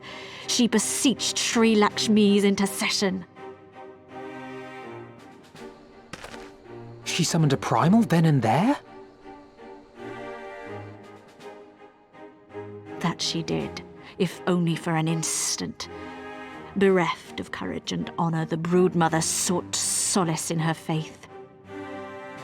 The Imperials fled in terror at the sight of the goddess, abandoning these lands to the Ananta.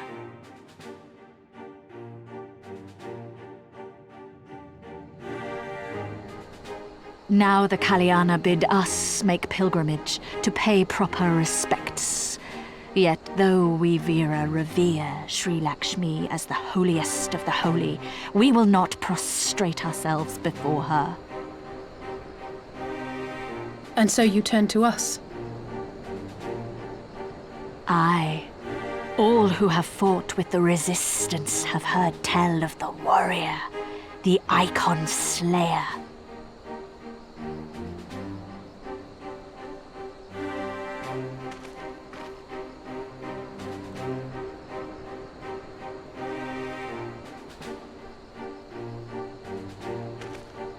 I believe we have heard enough. Inconvenient though the timing may be, if a primal has indeed been summoned, we can scarce afford to ignore it. We must needs discuss how best to resolve this situation.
Look thee on her face, supplicant.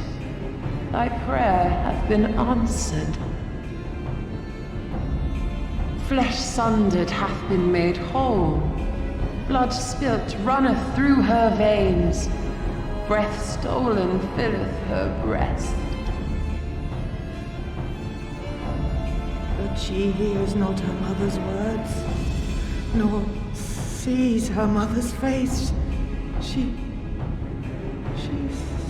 silent and empty.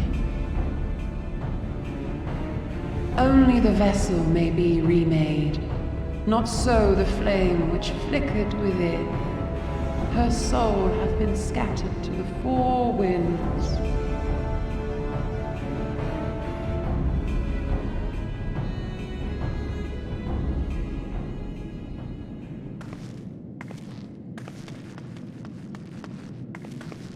Now do you see her promises for what they are? Alisaie, have you gone mad? Mayhap I have, but I refuse to stand by and watch yet another tragedy unfold.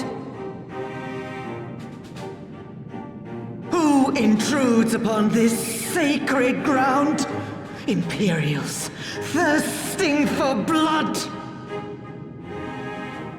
No! We come not to shed blood, but to save you from the false god who would lead you astray. I understand how you feel. I do. You loved her with all your heart, but when the moment came, you still couldn't save her. The anguish, the anger, I know it only too well.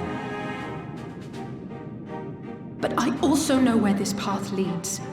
To embrace a primal is to condemn yourself to an endless cycle of despair. You will never know peace.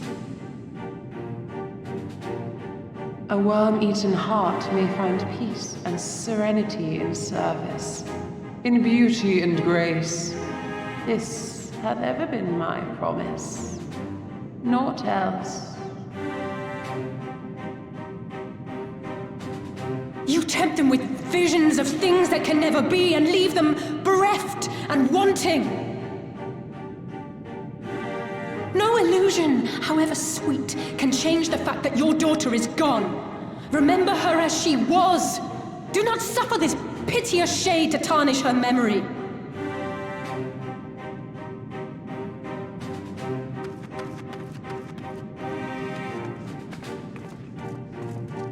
For every prayer that primal answers, it'll demand payment in kind.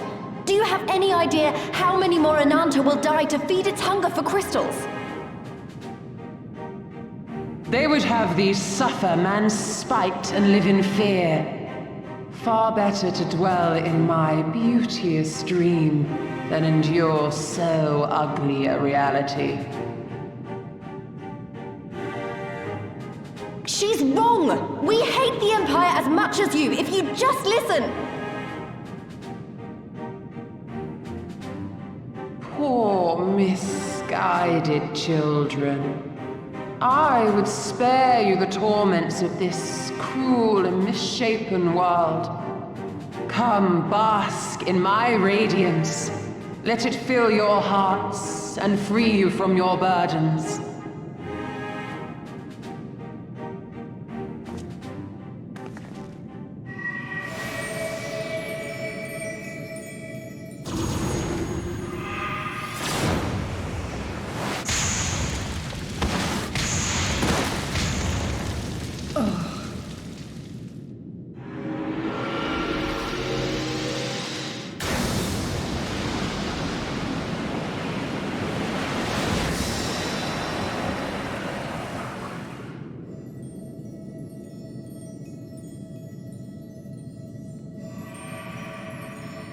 Abide in misery then, fools. The Ananta are more deserving of my blessing. Leave these lands and my dreamers be. I will not warn you a second time.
me.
Your weary souls in my bosom.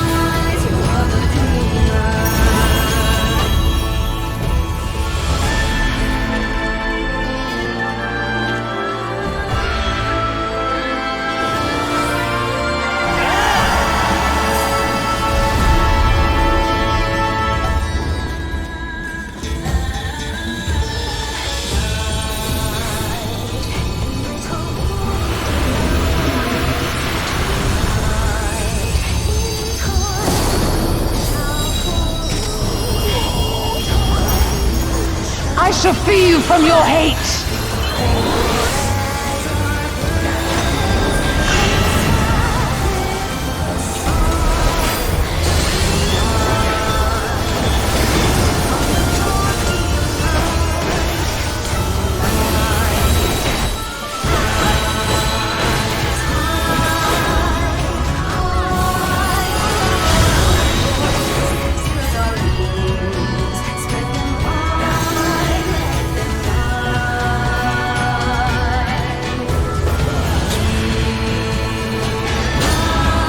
Surrender to bliss.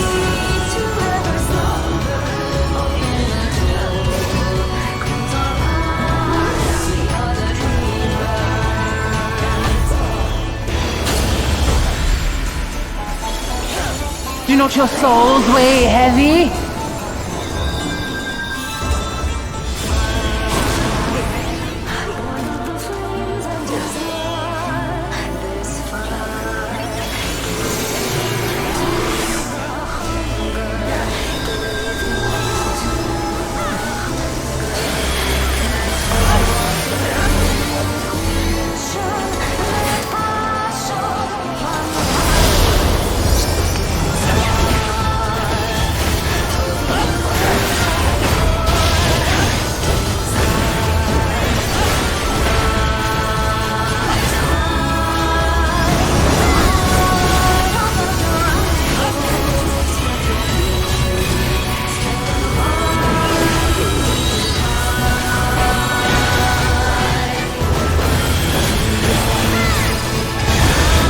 Your souls are stained.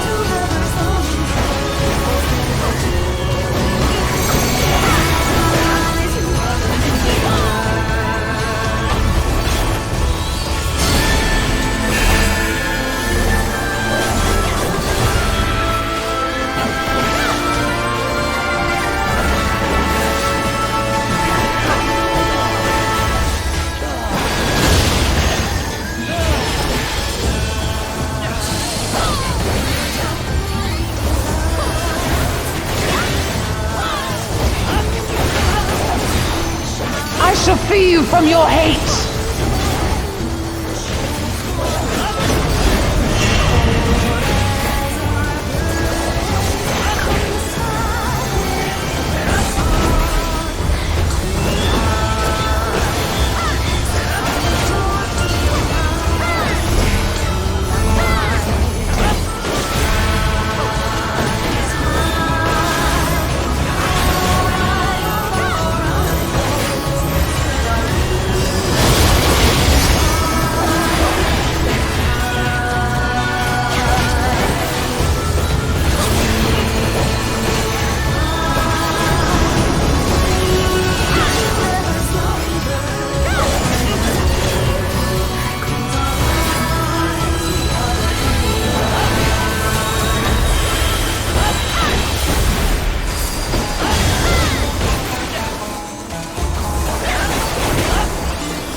surrender to bliss.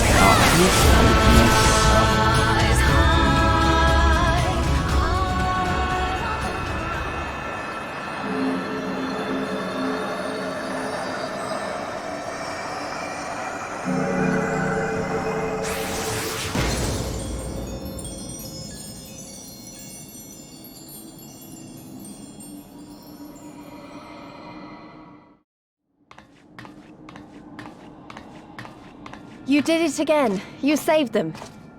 I just wish I could have been more help.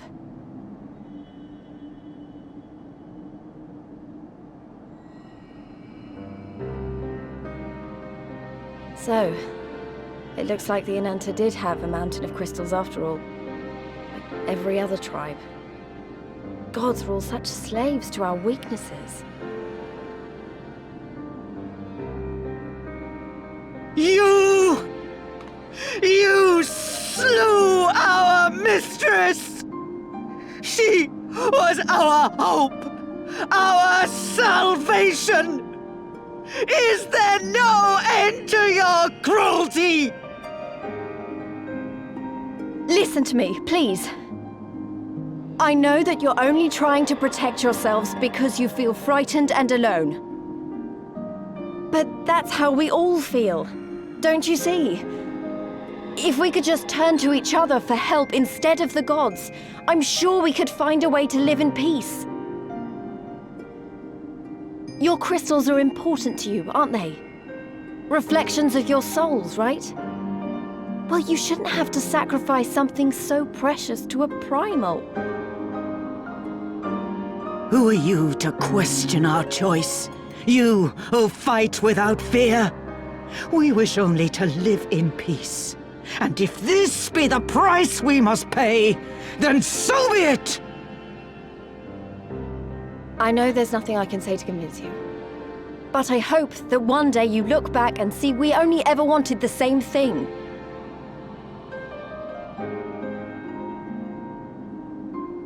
Begone, damn you! Spare me your hollow words, and leave me to mourn.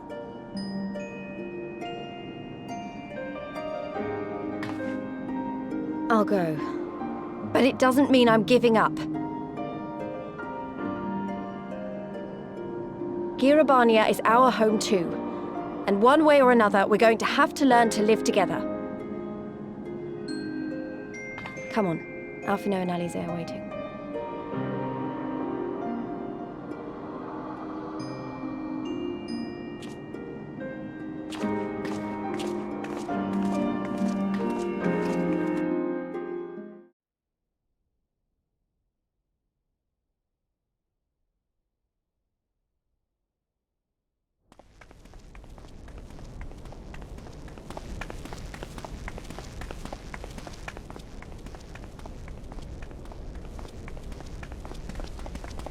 Ah, the savage returns, and with her tail firmly between her legs, beaten by beastmen, I hear.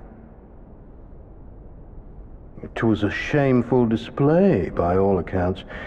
She may have curried the Viceroy's favor with her bold promises, but in the end, she's just another plodding bungler like the rest of her kind. Strange. You would think him a better judge of character. Then again, I hear she's not averse to a more physical mode of persuasion. I thought she rose through the ranks rather quickly, but no longer. If only she had been content with her lot, she might have lived to see the morrow.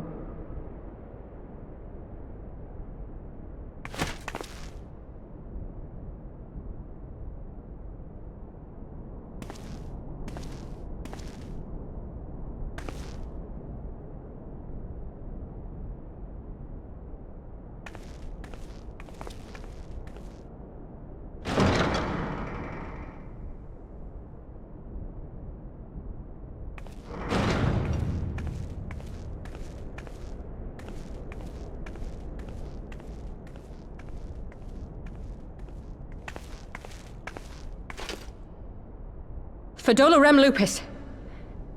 Commander of the Crania Lupi, reporting as ordered.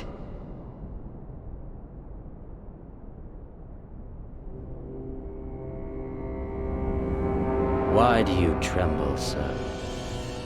Could it be that the Empire's butcher is afraid? That she who walks with death is terrified of her own? I'm terrified of dying having achieved naught. Gladly would I give my life to win a great victory on the battlefield, had I but the strength. Alas, you do not. Indeed, you are weak. And born of this weakness is a blind fervor, a raging inferno which threatens to consume not only you, but everyone around you. Yes, my lord.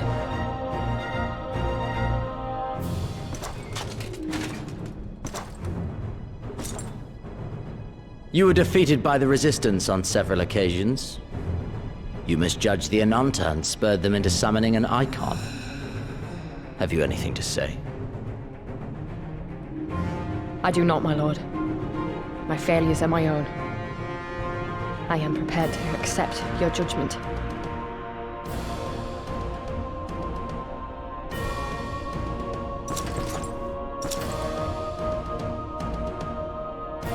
And that is very admirable. However, I've had enough of this dumb show. Give voice to that hunger I see in your eyes, or I will pluck them from your head.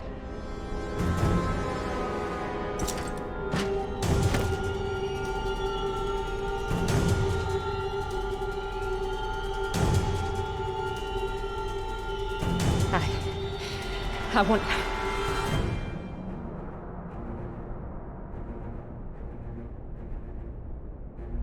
I want to make them pay! All of them! Everyone who ever mocked or looked down on me! I want the power to make them pay!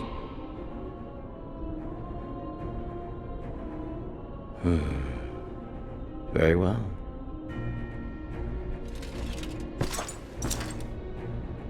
Then I shall give you a chance. A chance to transcend your mortal limits. Assuming, that is, you are prepared to wager your life for such power. Transcend, my lord. I came here prepared to die. Tell me what I must do.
I remember how they laughed.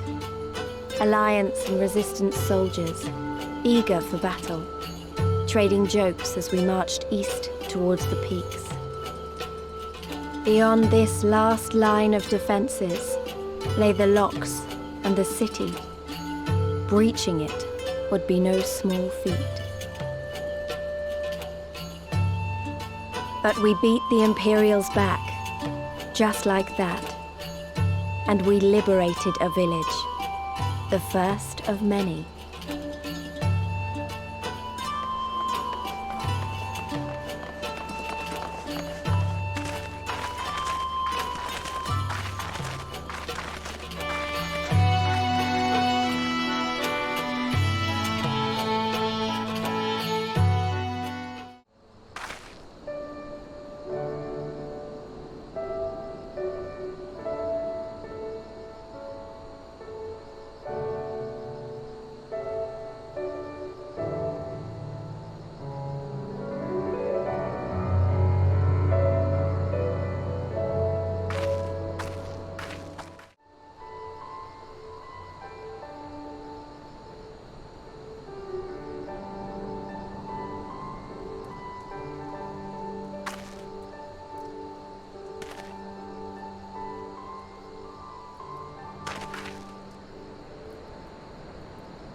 Let us see.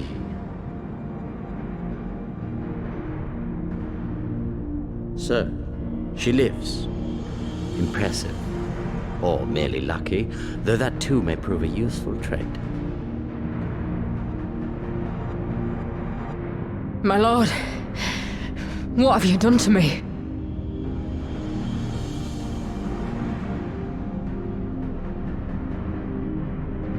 Though we Garleans are intellectually and physiologically superior in almost all respects, we lack the hereditary traits required for the reliable manipulation of ether, hence our unique inability to wield magics.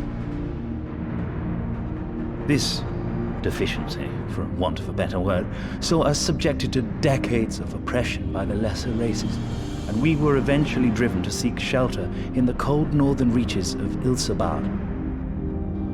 Fortunately, said region was replete with vast deposits of ceruleum, which proved instrumental in the development of Magitech, a revolutionary technology conceived to compensate for our disadvantage. It was with Magitech that we grew strong, that our nation became an empire. Yet, ultimately, this was an extrinsic solution to an intrinsic problem. What I wanted was not a crude device to be used in lieu of magic. Through modification of the Garlean genome, I argued that it might be possible to enhance a subject's ability to manipulate ether, effectively empowering them to wield magics. Alas, my theories were met with consternation in the Imperial Court. Only Lord Xenos, with commendable foresight and wisdom, deigned to support my research.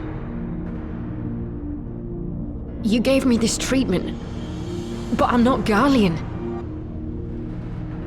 Mhigan, through and through. What you have been granted is far greater than mere magic. Before that lesser light, it is as a second sun. I am informed that Ghiri was recently occupied by the Resistance, and that an attack on Specular Imperatoris is considered imminent. This could provide an ideal opportunity to test her performance in the field. Your skulls, was it? They have joined the garrison at the Watchtower? Yes, my lord. By your leave, I would rendezvous with them and lead a counterattack against the insurgents. No. Even were you to leave now, you would not arrive in time. There is another duty I would entrust to you.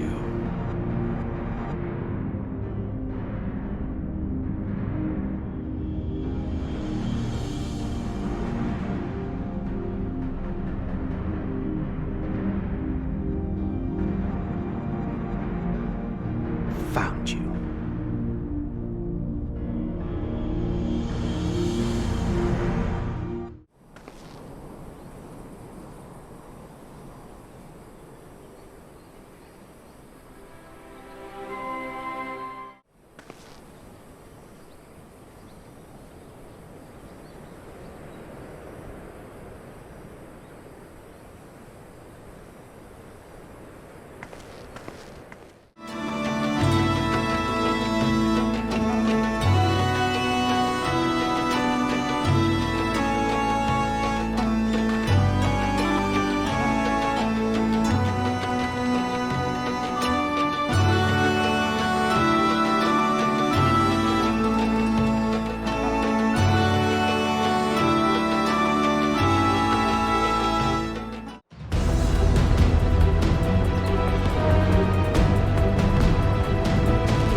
Come now, Father.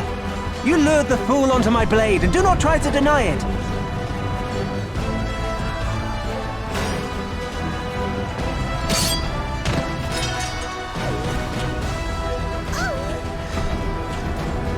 Our work here is all but done. What of Conrad and his men? They are for the main tower. The skulls have offered fierce resistance thus far, but Conrad seems to believe he can convince them to lay down their arms. Then we will tend to the stragglers down below. With me!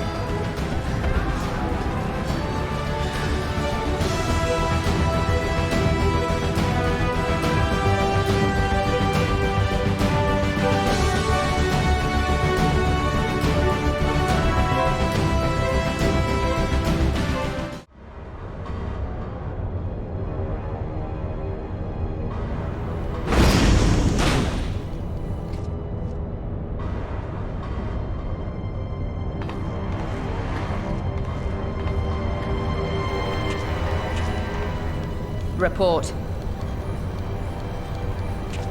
Enemy forces have overrun the lower facilities and appear to be mounting an assault on the main tower. We have already received a request for reinforcements.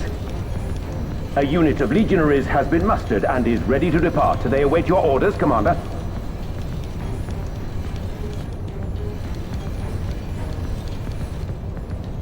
Stand down. Commander? Tell them to stand down. Commander, if I may, our people, your people are still in there. They will be slaughtered. You think I don't know that? I want nothing more than to help them, to lead the bloody charge, but I have my orders. Lord Zeno said no reinforcements. He would have us use the main cannon to destroy the installation. What? Kill our own soldiers? You must be mistaken.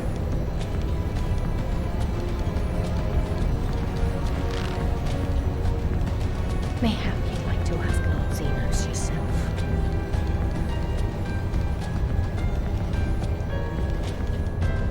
I thought not. Initiate the firing sequence. Wars are won on the backs of the dead. Theirs and ours. There is no truth but this. We must remain firm and resolute and always, always do our duty.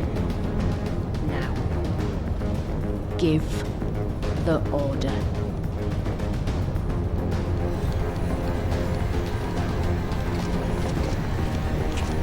Initiate firing sequence. Aye, aye. Initiating firing sequence. Release safety locks. Deploy main cannon.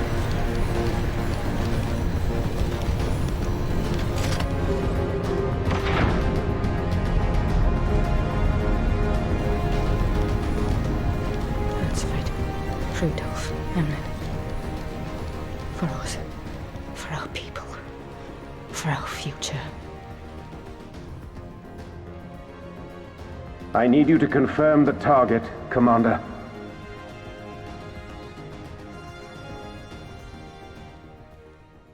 Specula Imperatoris, main tower. Fire when ready.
in the Seven Hells?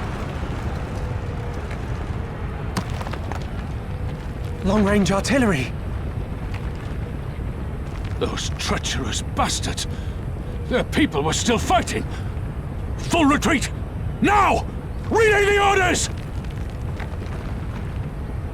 Understood.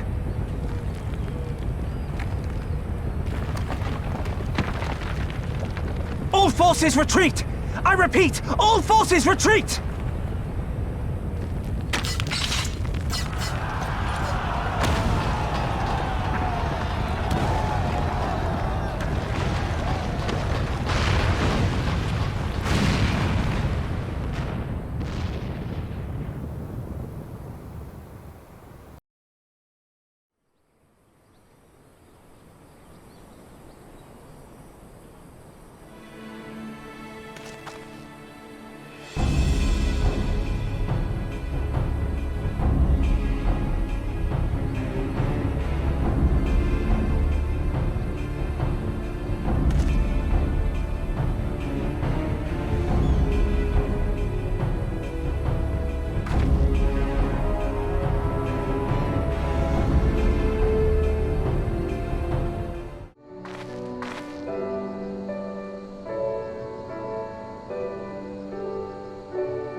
Conrad! Conrad, speak to me!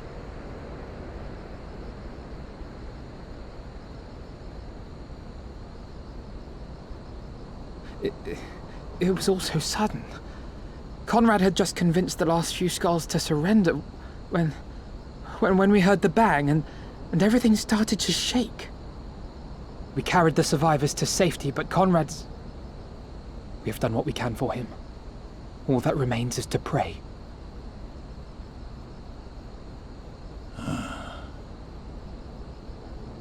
Conrad?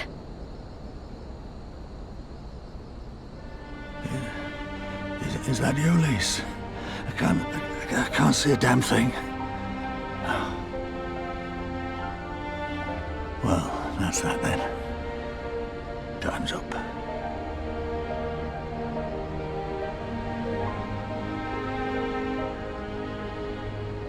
What are you talking about? You'll be on your feet before you know it!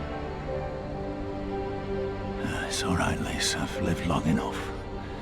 But listen, I want you to lead the resistance in my stead. Don't say another word! You'll recover. We'll recover. We'll bring freedom to Mhigo together. We're not going to stop here. No, you won't. Everything we've built, everyone we've brought together, I know you'll show them the way. You've got it in you, Lise. Not because you're Curtis's daughter or Ida's sister, but because you're you.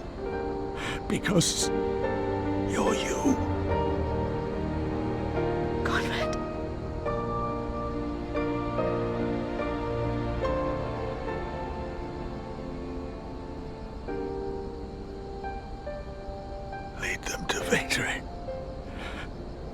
freedom.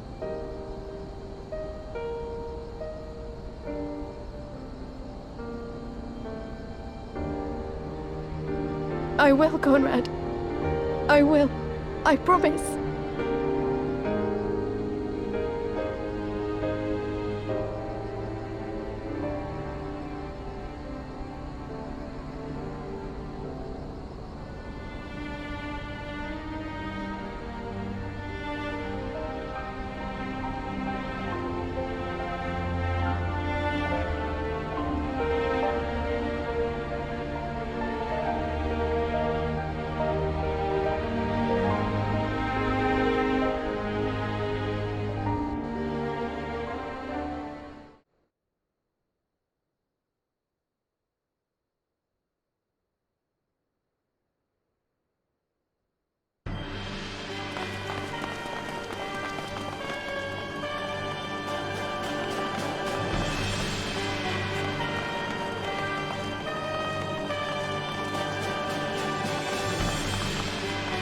Next round, double the charge!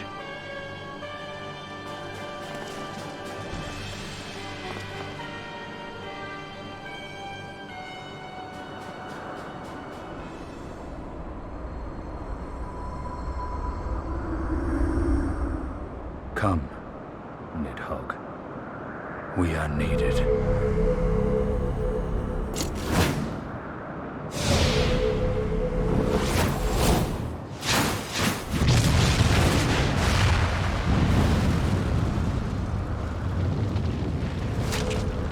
That's the cerulean pipeline!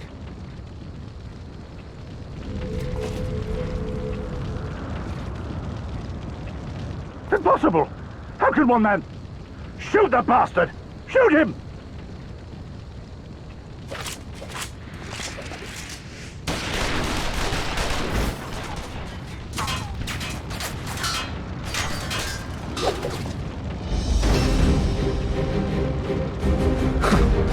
My lance has slain far greater beasts.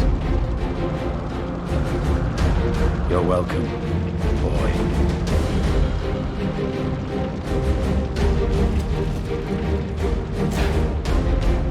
Notify all units! I want that intruder found! And get the engineers to fix my bloody cannon!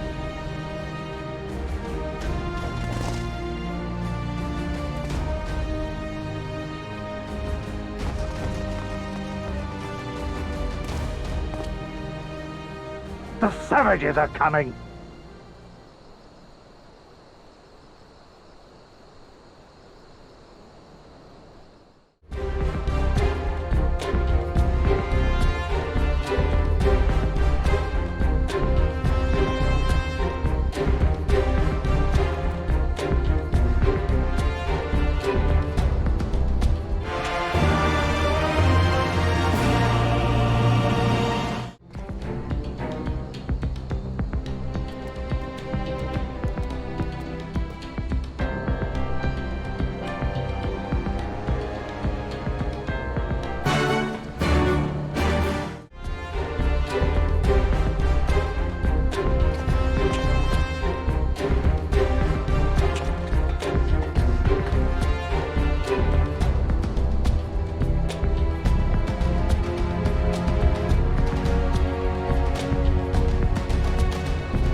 Are you all right?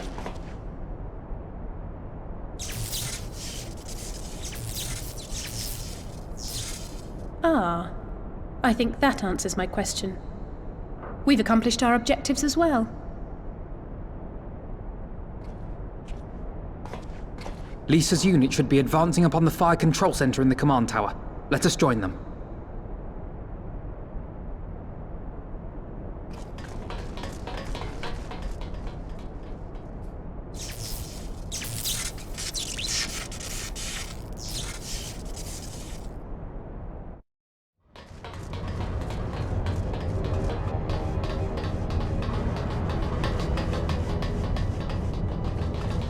Lise! Thank the 12 you're all right. And you. There's the control center. Let's hit them hard and fast. Ready?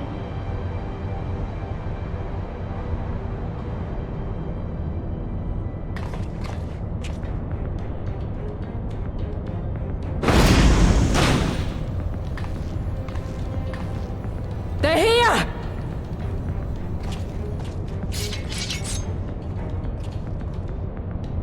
It was you, wasn't it? Wasn't it?!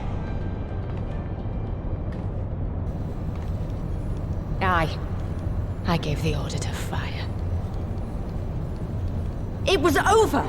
The Skulls had surrendered, no one else had to die, and you killed them! Your own people! Your own comrades!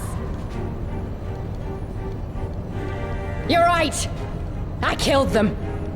Ansfrid, Rudolf, Emlyn, all the rest, trained and fought with every last one of them, good soldiers to a man. I gave the order that led to their deaths, and I knew exactly what I was doing. But why? Why would you do that? They died so that all Alamegans could live free. That was all we ever wanted. We made a promise that we would do whatever it took, so that one day the Imperials would learn to accept us. But everything comes at a price. And if you haven't got the means to pay, then you pay with blood. Service guarantees citizenship, but citizenship guarantees naught. It's not enough to do your part, oh no. You have to run faster, fight harder, kill more and more and more, and only then will you be equal. That's just how it is out here in the provinces. You buy your freedom with blood. There is no other way. Shut up! Shut your mouth! You don't get to talk about freedom! You killed your own! They trusted you, and you killed them! Murderer! Butcher! Traitor!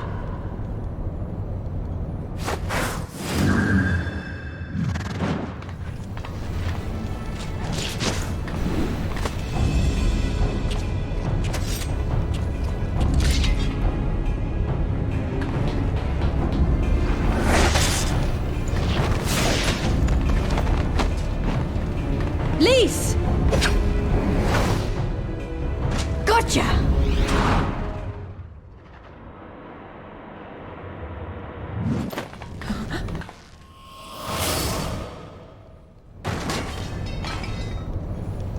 I know what you can do.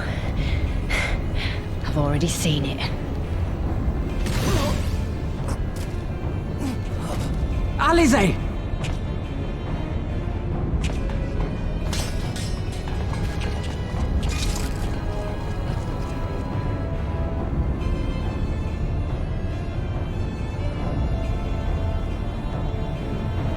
Even so, the odds are against me.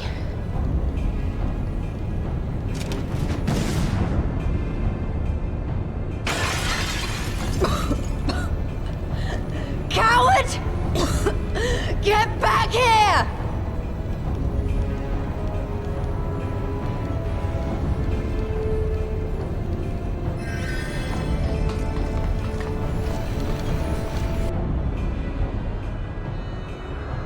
Hero!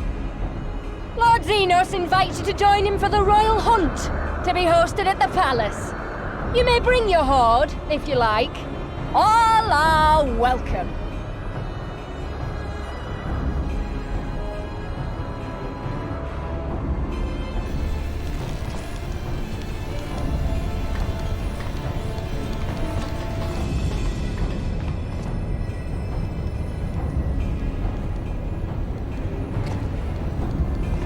She'll be all right, but we'll need to carry her. Will you help me?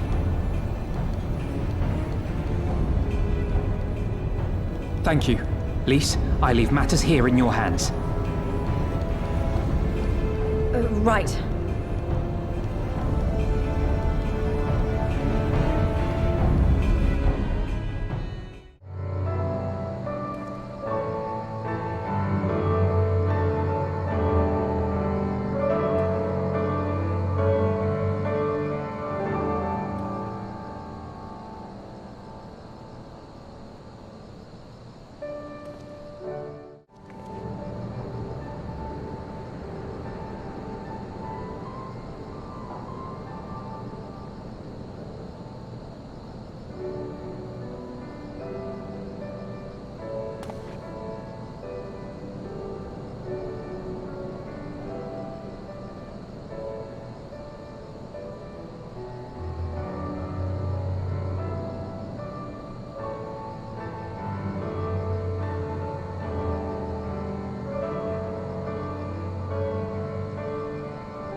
I wanted to show you this house. My house.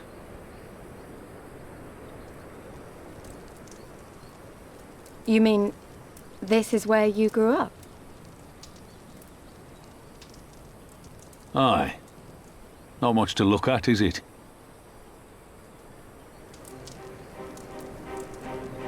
Same could be said of the village. It was damn near impossible to live off the land, barren as it was, which is why so many of us traded our plowshares for swords. Swords and uniforms, mind. We became military men. Tensions were rising between Mhigo and the Empire, and there was always a need for more soldiers to watch the border. It was only a matter of time before the first skirmishes broke out. It's a frightening thing to face Magitech armor for the first time. But after a lot of trial and error, I found ways to bring them down. After a few victories, people even said I had a knack for it. And then one day they hit us. Hard. I was wounded and sent home to recover. Back here.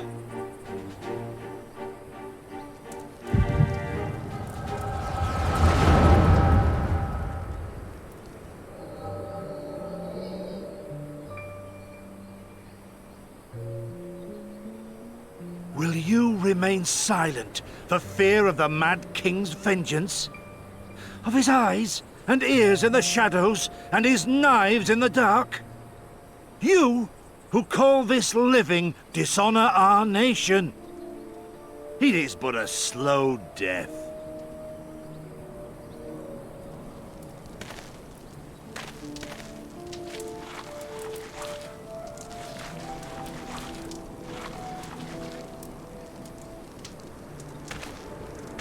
Liberty or death?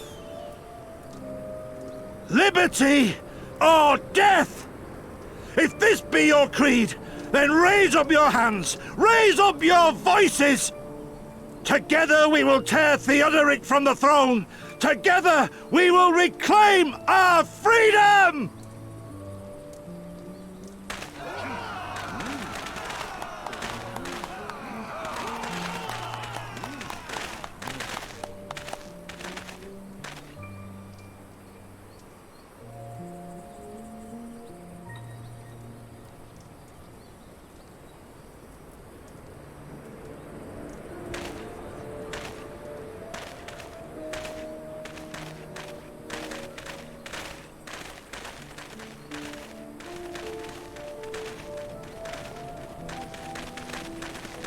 Send you home to men, did they?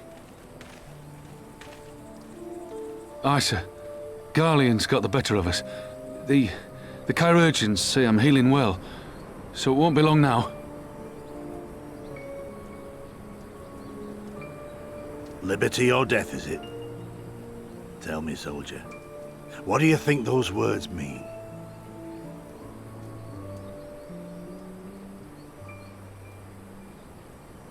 We must needs be willing to die for liberty. Spoken like a true patriot. But liberty should not be the end in of itself. Liberty is a chance to build something better. A stronger, more prosperous home for our people. It's not quick or easy work. And it is never truly finished. But if you neglect it, then sooner or later, you look up to find you've traded one tyrant for another. Well, sir, I've never asked for much. Never wanted to live like a king, just wish it were a little bit easier is all. For me and everyone else. And I'm willing to die for that, if that's what it takes. Dying is easy, soldier. Living is harder. Rest, mend. Regain your strength. You'll need it in the days to come. And mayhap one day we will need it too.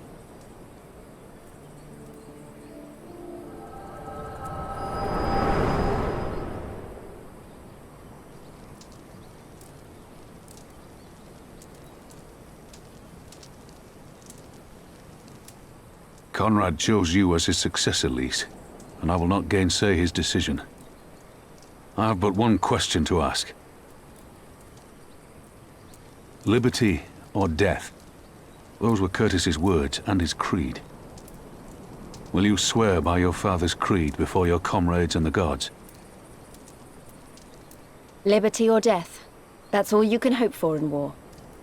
Father understood that. And you want to know if I do too.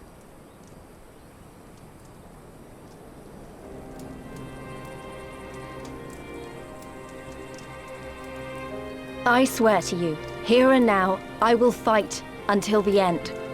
Be it liberty or be it death. But the freedom we win must be for every Mhigan, even ones like Fordola, though they may hate us, and the Ananta, though they may fear us. We'll fight, and we'll talk, and we'll find a way to make it work for all of us. Compared to all that, retaking our home will seem like the easy part.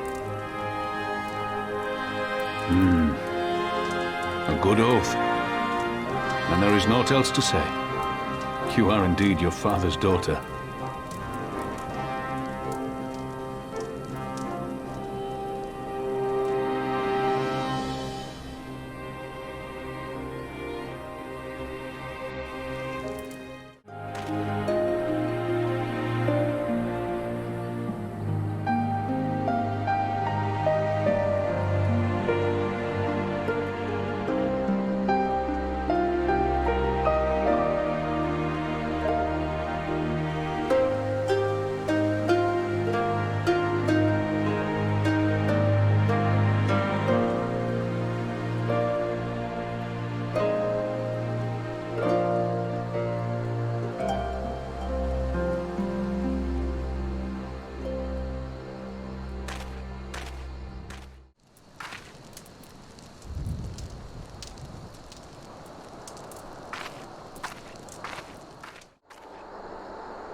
Sorry to have kept you waiting. Well, what do you think? I know it's a bit old-fashioned, but in a traditional sort of way, Ida wore it whenever she could. Not that I'm pretending to be her or anything. Not again. It's just... if this is the last battle we fight to free Mhigo, then she ought to be a part of it.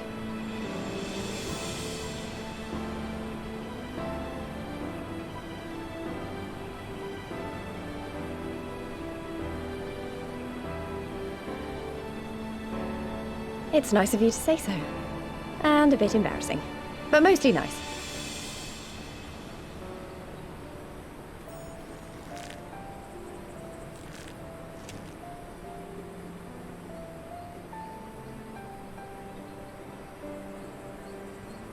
Anyway, the real reason I asked you here was to sneak in a warm-up before the final battle.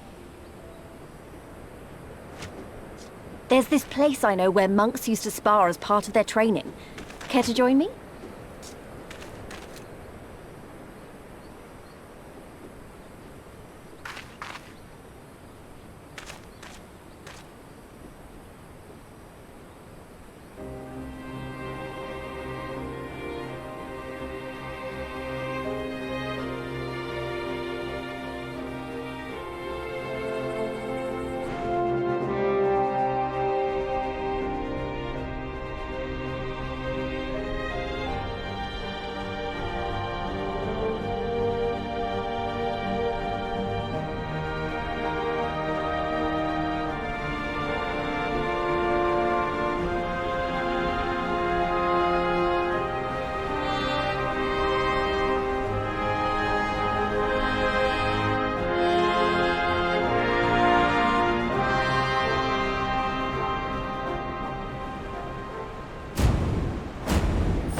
I remember my father's words, how they rang in my ears as we left Castrum Abania behind and looked out over the Lochs before us.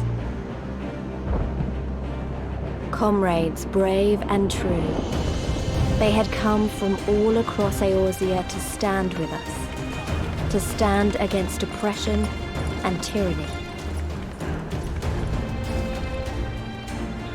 20 years the Empire had ruled us, but no longer. Liberty or death. Liberty or death.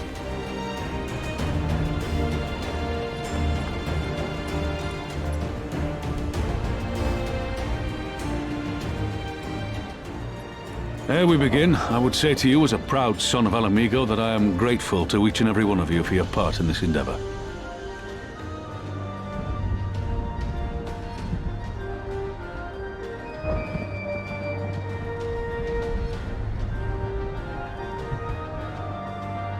Now, to the heart of the matter.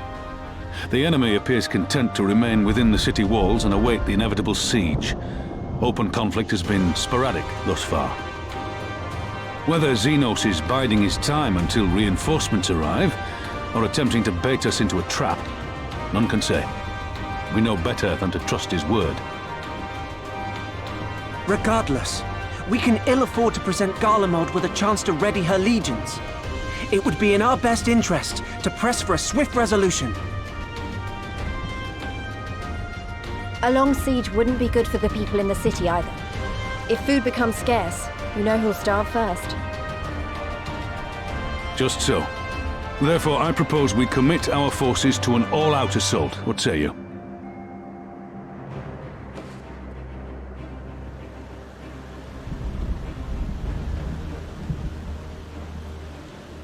Twould seem we are of one mind. Then let us proceed to the how of it. The immortal flames will form the vanguard, supported by the archers and the conjurers of the Order of the Twin Adder, under the Elder Seedseer's command.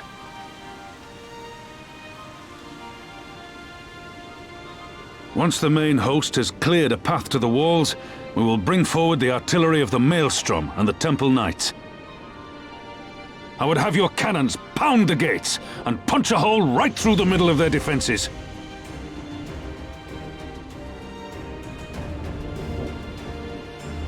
What about the resistance? Your part will be to occupy the residential district and keep civilians out of harm's way. The people are more like to trust their own. Of course. You can count on us. Remember that there is a second entrance to the city proper there. If all goes to plan, we will have secured 2 points of entry. Once both objectives are complete, we press on into the city, surround the palace, and hunt down Xenos.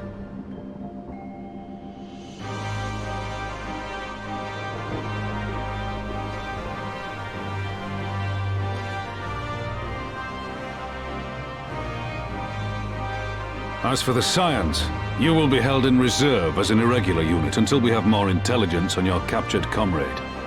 Kryle's rescue will be your primary concern, but I dare say we'll find a use for you once her freedom has been secured.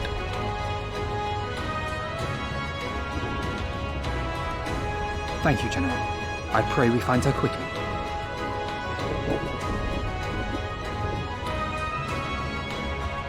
Rhalgr's beacon nears its end. Soon, my friends, Mhigo will be ours once more!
I can read her every move!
forces!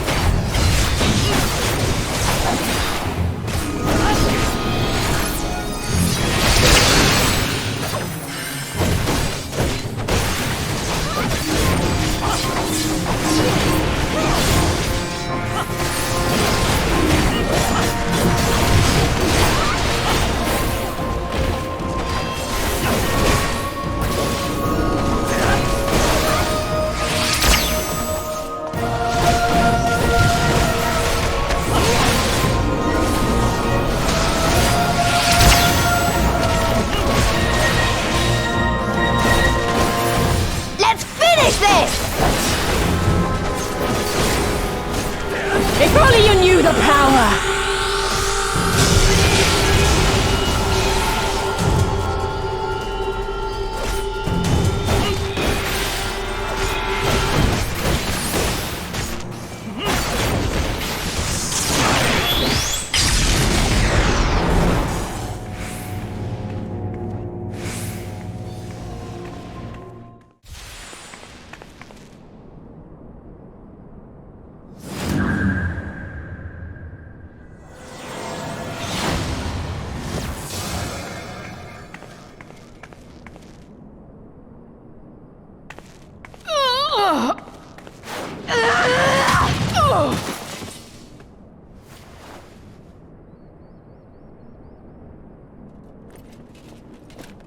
No.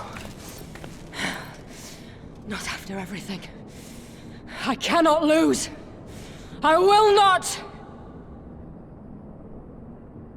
Oh, but you will! Without your tricks, you're nothing! Conrad, Mefrid, your own comrades! I should kill you here and now for what you did! But there's no place for that kind of justice here. Not in my Alamigo. Oh, how very bloody noble of you. Why, you'll pardon me my sins, will you? After you and your freedom fighters come and tear down everything we've worked so hard to build? We were fighting for our people's freedom.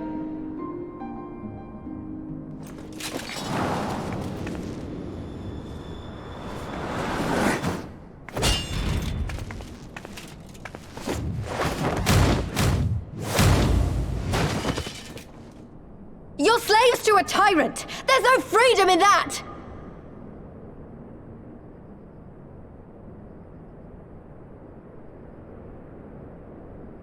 Now, my friend!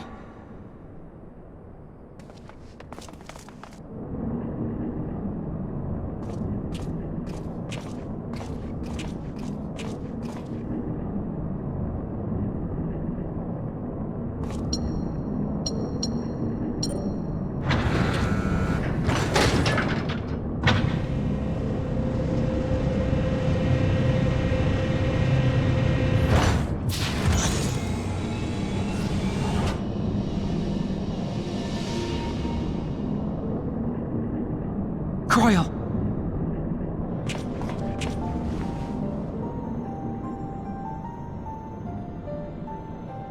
Alphino? I knew you'd come.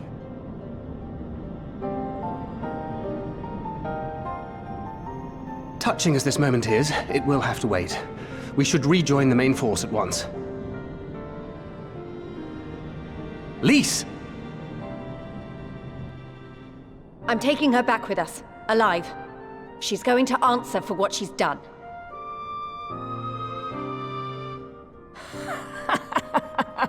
Listen to you, talking like you've already won. Xenos is gonna tear you apart. He commands a power, echoing that of the Icons. What are you talking about? The hunt, you stupid cow. I'm talking about the hunt! He said you'd come, and here you are, his willing prey. You and your friends are dead, just like mine. And all our misery, all our sacrifice, it was all for naught!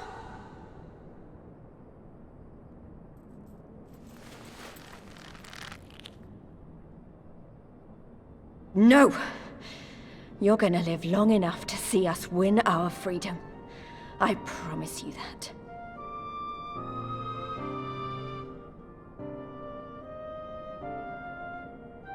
May I live 1,000 years. Interrogations can wait. Let us be off.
Ah, the heroes of the hour.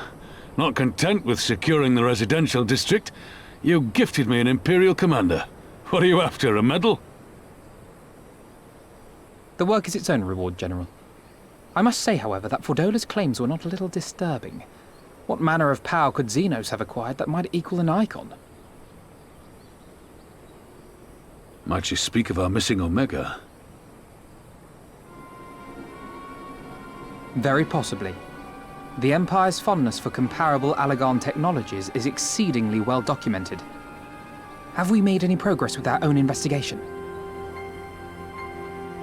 None.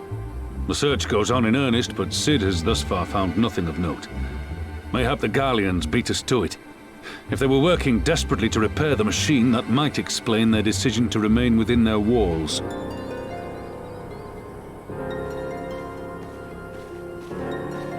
Ah, Lys. I trust you surrendered Fordola into custody without incident. We were just discussing the pilot's claims. About Xenos and his newfound powers. She hasn't said a word on the subject since we rescued Cryle, even when the interrogator asked nicely.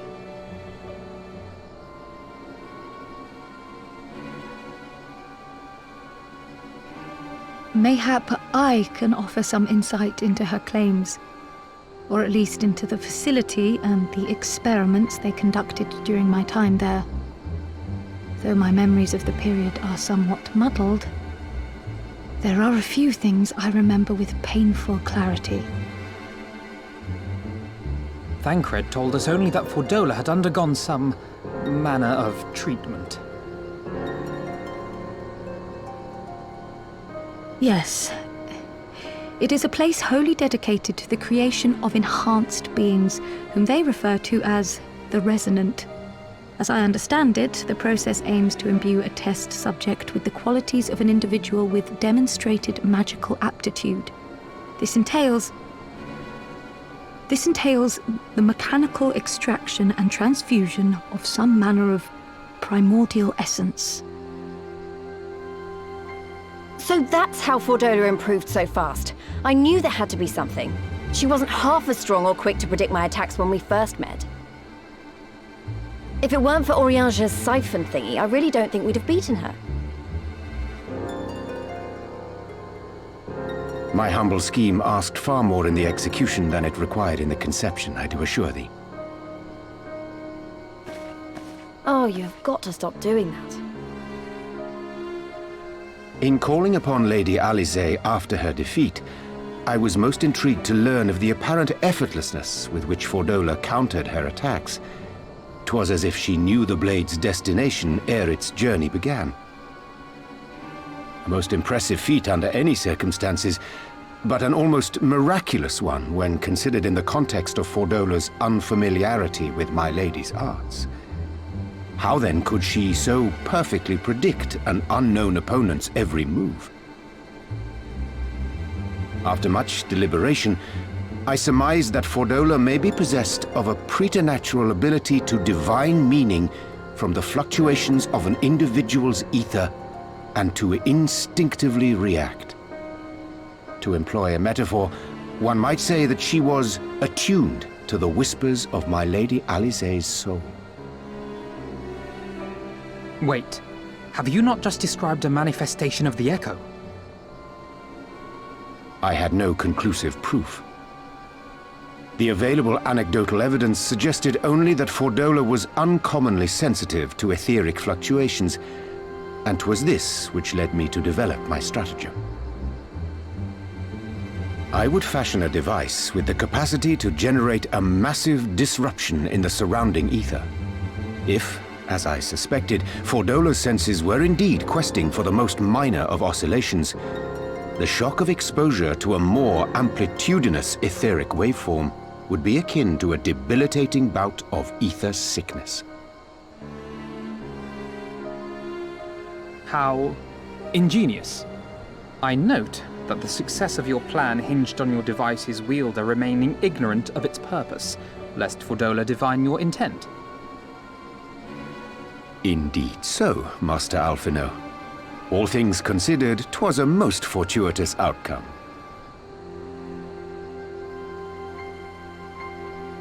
That's putting it mildly. In any event, if Urianger is correct, that would mean these Resonant have been granted the power of the Echo via artificial means. A sobering thought, to say the least, and one which makes me wonder what else Xenos has in store. Whatever the Viceroy's newfound powers, I know of none better equipped to face him. And face him you must. For there is now but one path forward, and it leads straight to Mhigo. And it's not as if we came unprepared. We've got all our friends and allies fighting for the same thing. Honestly, right now I feel like we could take on anyone and win. And I mean anyone.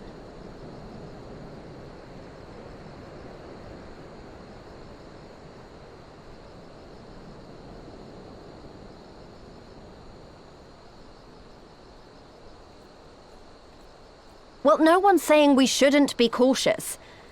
Though maybe I was getting a bit carried away. Right, I'd best get back to the residential district. Thancred and the Resistance forces are waiting.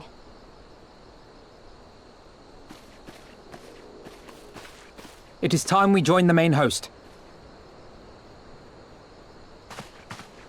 Kryl, in light of your recent ordeal, might I suggest that you remain with the rearguard for now? Oh, if you insist. Just this once.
Never young!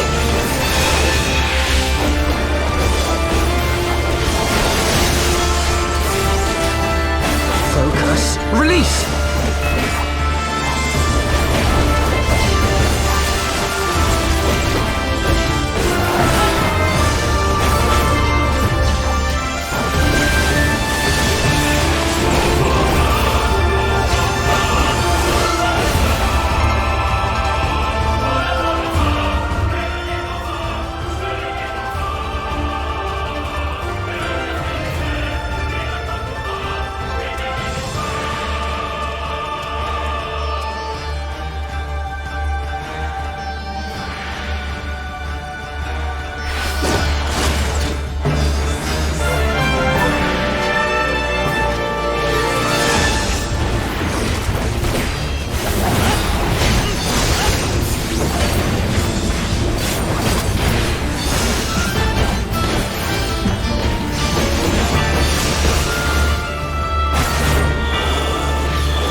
Ah, you are returned. Were your negotiations with the Wolfmen successful? The one they called the White was receptive to our words once we told him of Doma's liberation. They withdrew behind the walls to inform their brethren. If the gods are good, no blood shall be shed between our peoples this day. Hear, hear! Now, I think it's time we did something about those gates. Thaumaturgis, forward!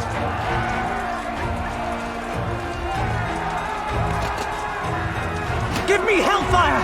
Give me Ifrit's bloody inferno!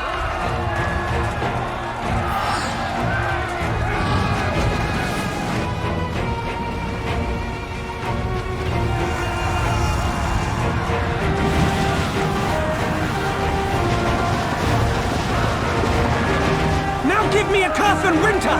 Enough ice and snow to bury a behemoth!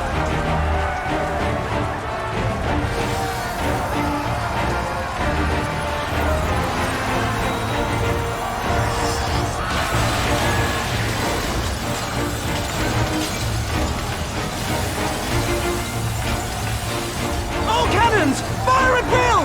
Let no man say we neglected to knock!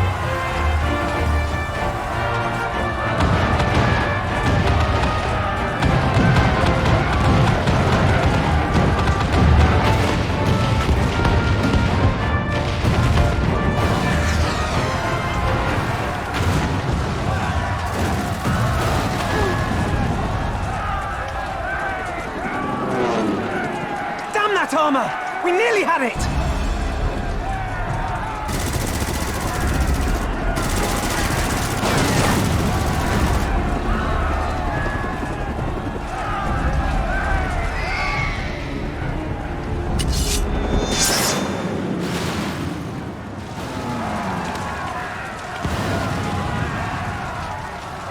Is that...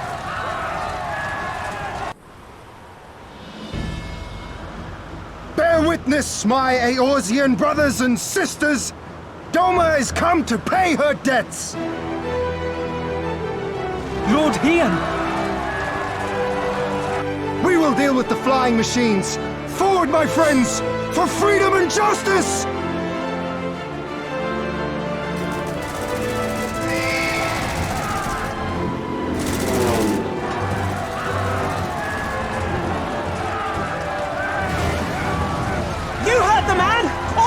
Resume firing!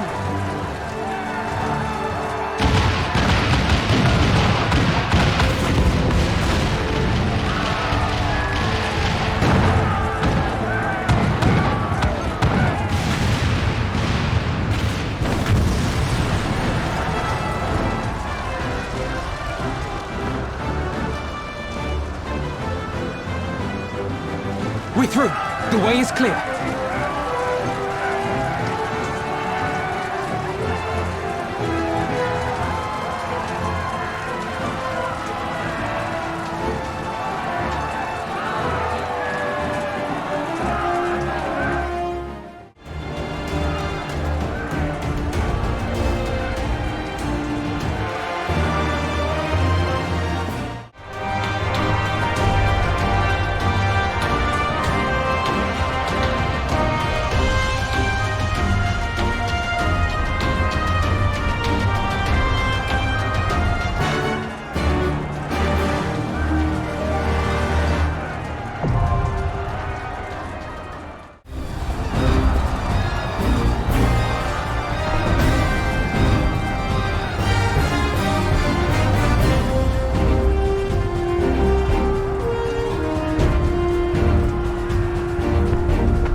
have to share these findings.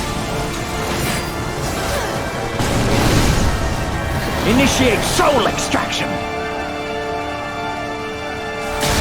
Ha! Success.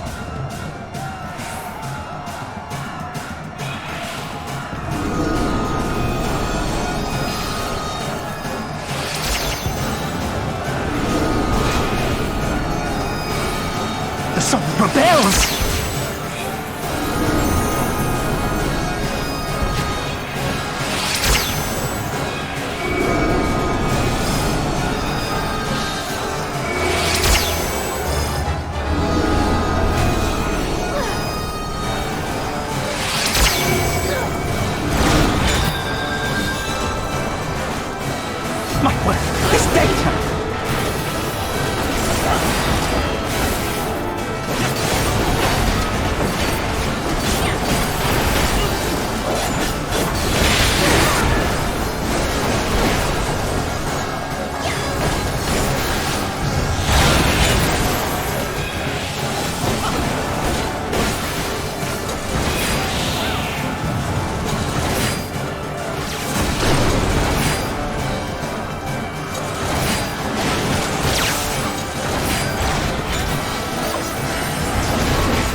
This moment last forever.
me your order.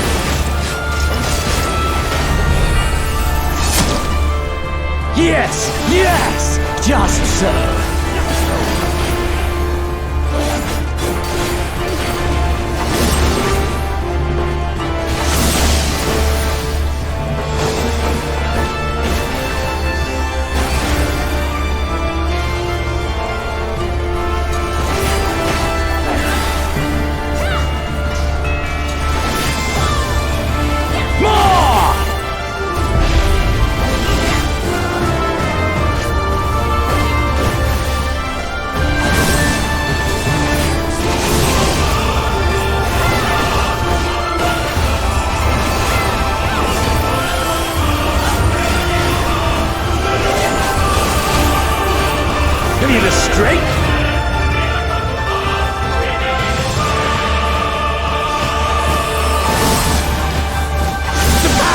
Transcend.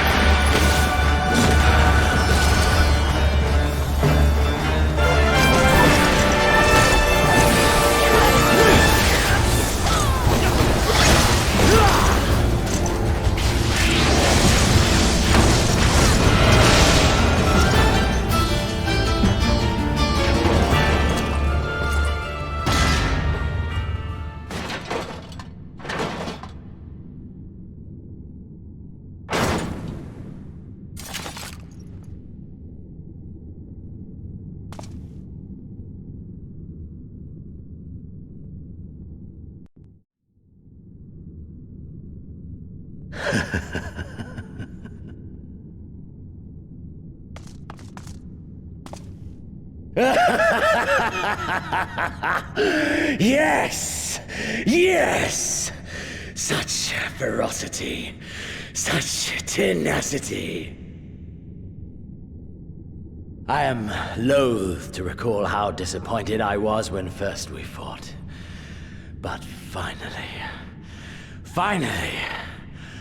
after bathing in the blood and offal of your enemies, finally you prove yourself worthy prey for the hunt. It fills you even now, doesn't it? The hunger to bite down on my jugular, to feel the warmth fill your mouth and run over even as you drink deep. Good. Good. This is the beast I have longed to face. As you sharpen your claws, I too sought newfound strength. But this is no place for a final contest. Come! The heavens shall bear witness to our dance.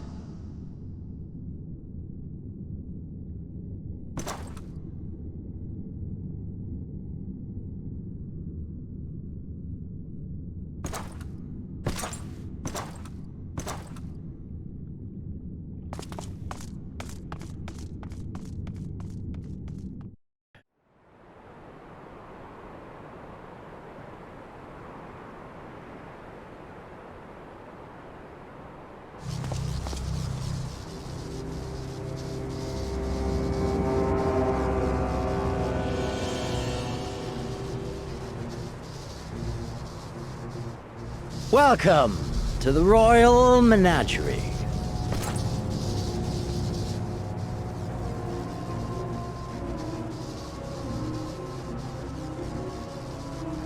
The King of Ruin built this place for his foreign queen. He kept it filled with familiar creatures from her homeland. They bored me all. This fine specimen, on the other hand, is simply divine.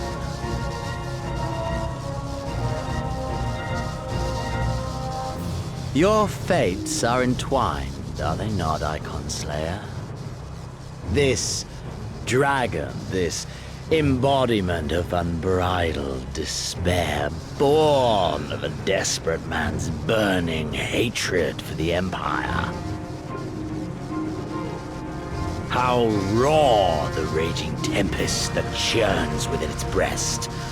No myth made manifest this, but A being of pure violence.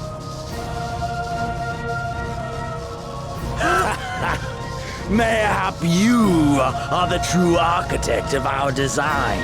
You who fought the very soul of vengeance to the edge and watched him fall. You who let slip the Allagan hound to drive this icon into my arms. Oh my, have I said too much? Forgive me, this sensation is wholly unfamiliar to me. A question, then, and I should like very much for you to speak from the heart. If I were to stand aside, what would you do to this icon?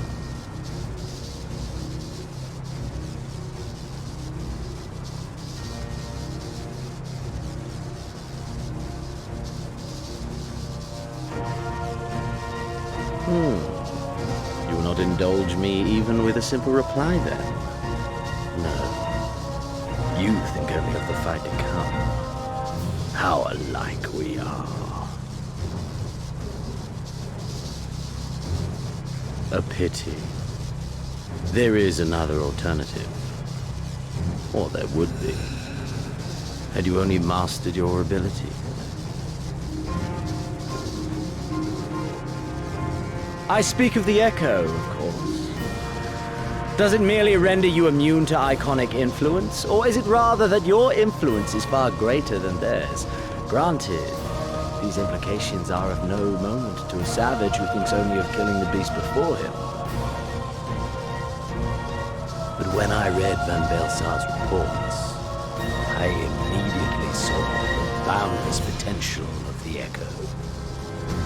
I saw how it could be instrumental in binding an icon to one's will. Hence my research and the Resonant to know so much more. All icons must be exterminated, without exception. Such was the imperial mandate issued by my great-grandfather, after he saw firsthand the destruction wrought by one such being. They are a blight upon this star, he felt. And so he began his great and just crusade. Ha! 'Twas not justice which spurred his campaign, but fear! Fear of the icons! Fear of their power! Cowardice made them march forth to battle. Pathetic. Man should fight for the joy of it.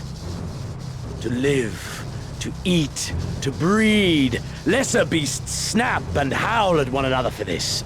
Only man has the wisdom and the clarity to embrace violence for its own sake. For we who are born into this merciless, meaningless world have but one candle of life to burn. I know you understand this. You and I are one and the same. Together, we could while away the quiet hours as friend and confidant. If you will accept me.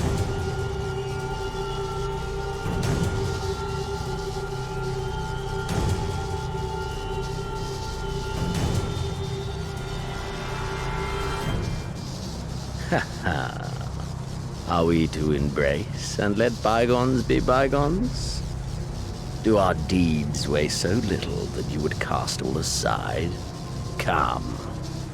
'Twas plain from the first how this would end. You live for these moments, when all hangs in the balance, when the difference between life and death is but a single stroke. I live for them too! This is who we are, my friend! This is all we are!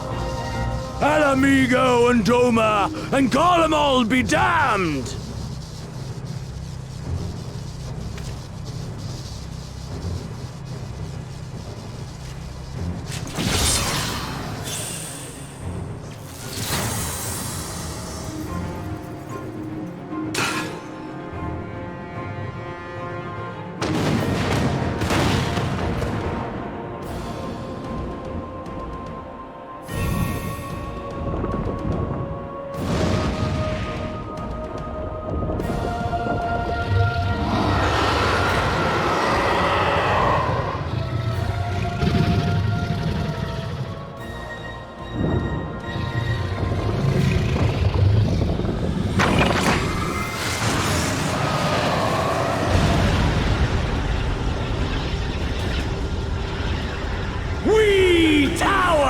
of the gods.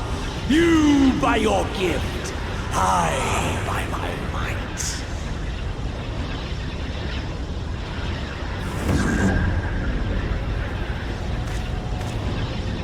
And before the Resonant, the gods shall be made to kneel.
Are you all right?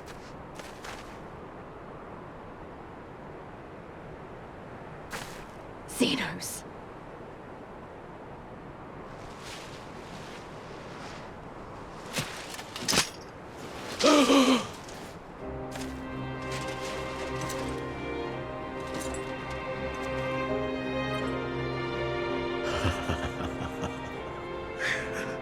The hunter has indeed become the hunted. And yet, there is only joy. Transcendent joy that I have never known. How invigorating, how pure this feeling. Is that what this was all about? All the meaningless death and destruction, so you could feel something? Meaningless. Men die that others may live. Those who survive are stronger for it. Not that you could ever understand. To have stood upon this great stage of fools. To have played my part to perfection. Oh, this moment. Let it be enshrined in eternity. My heart beating out of time. So clear, so vivid, so real. So real.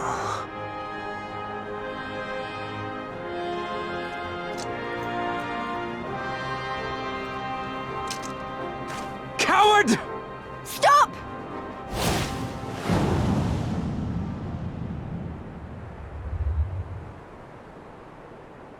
Farewell, my first friend. My enemy.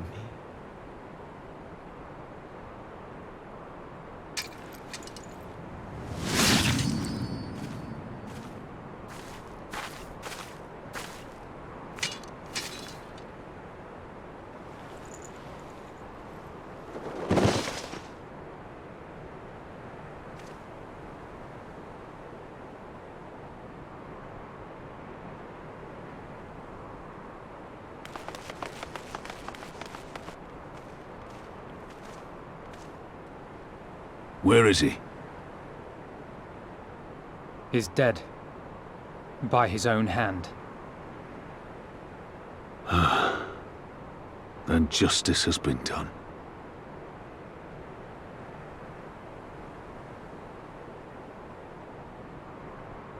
No. There's no justice in that rabid animal's end. Liberty or death. That so many should be forced to take up this creed to defeat such madness.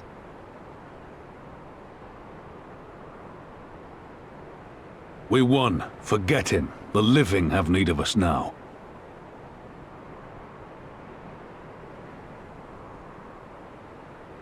Stand tall, Lys.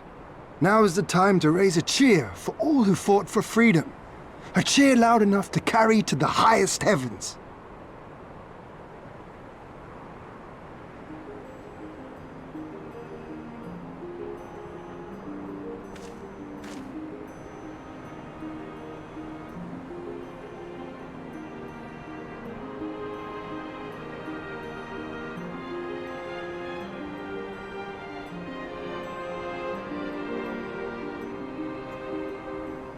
You're right.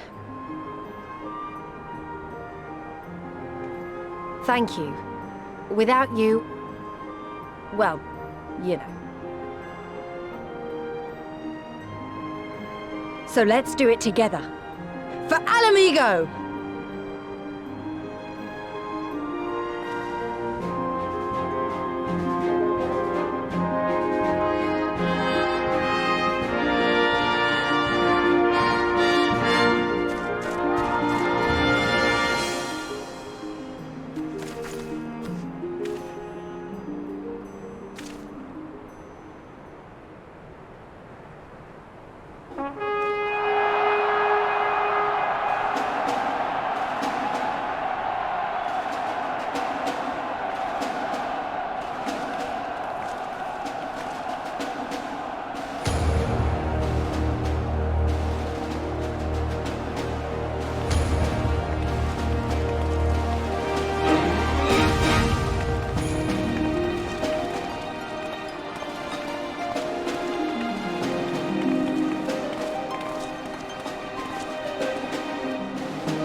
crimson it began, and in crimson it ended. And then we were free.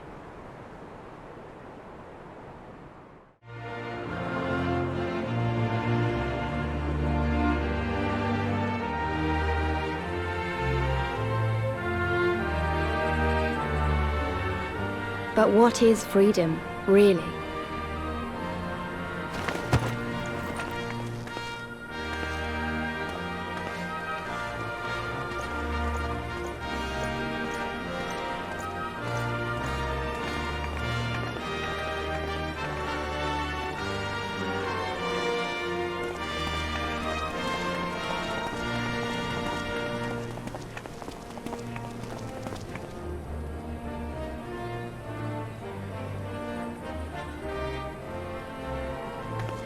We may be free to live, to love, to grow old, to have dreams and desires, and to strive for them. But in the end, we're defined by the legacy our forefathers bequeathed to us. Even Xenos was once a baby in the cradle, innocent and pure. He was made into a creature that lived only for death, not born one.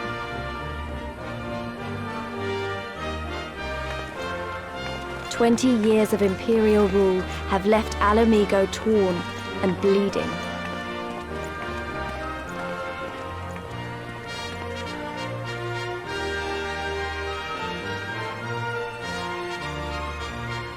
It won't be easy to heal a generation's worth of wounds, to bridge the gap. But I won't give up, Papalimo. I won't.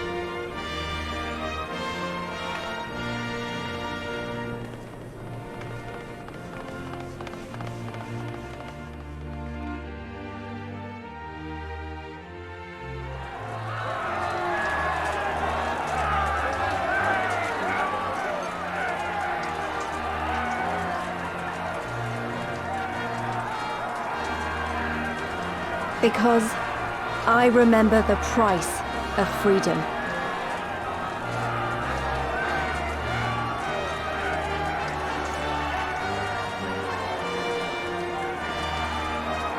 I remember the smoke and the ashes and the blood. I remember the screams and the silence. And I'll do whatever it takes to honor their sacrifice, to build a home for us all. I promise you.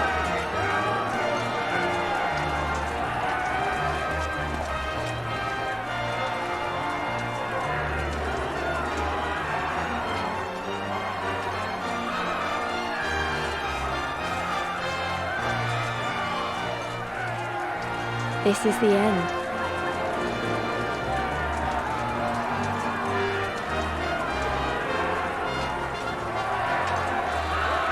The end of the Imperial province of Ala Mhigo, and the rebirth of Ala Mhigo, the free nation. Long may she endure.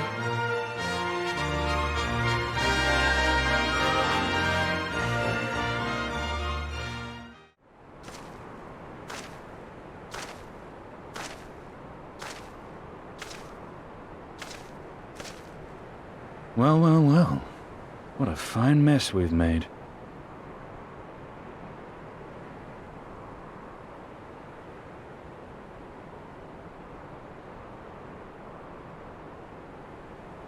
All but spent feeding that primal, eh?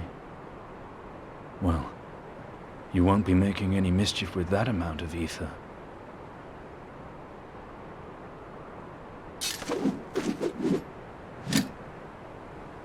Still, better safe than sorry.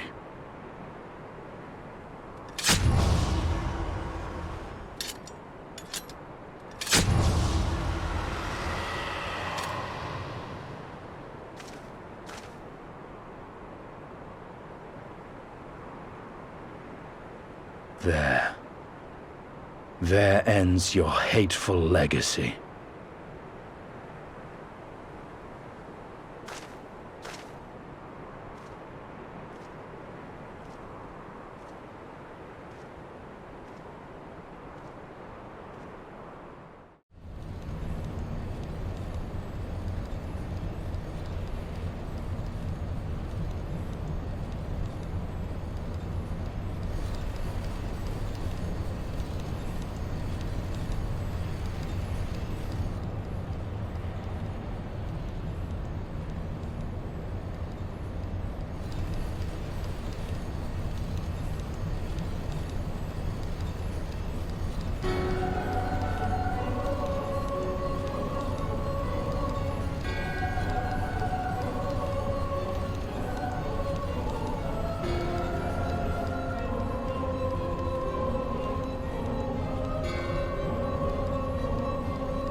We've been through a lot together, haven't we?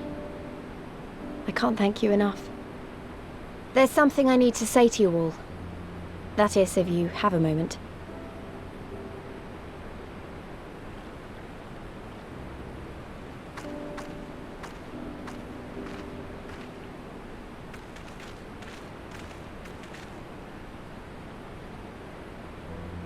Good.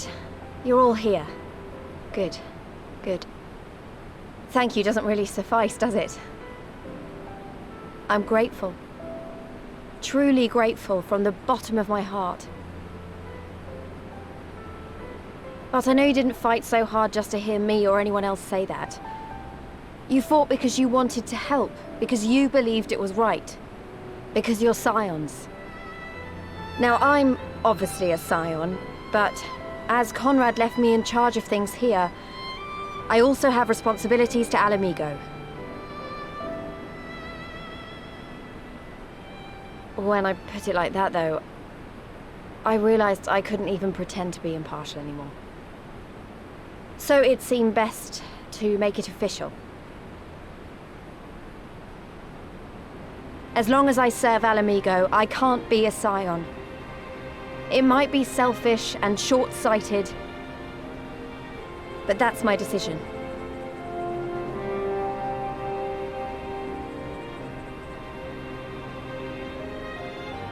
Am I to understand that you summoned us all, some of us still nursing wounds, to hear this?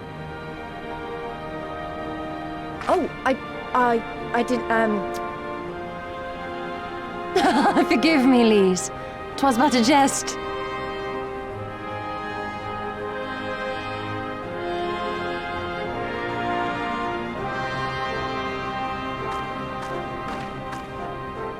But this I say with the utmost sincerity. Scion or no, we are comrades, now and ever after. Is that not so?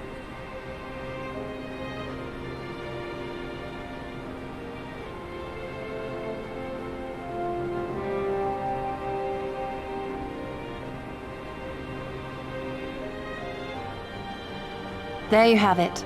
Come what may, you may count on us in your hour of need. We shall never refuse you.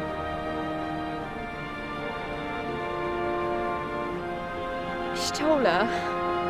Oh, gods. I swore I wouldn't cry.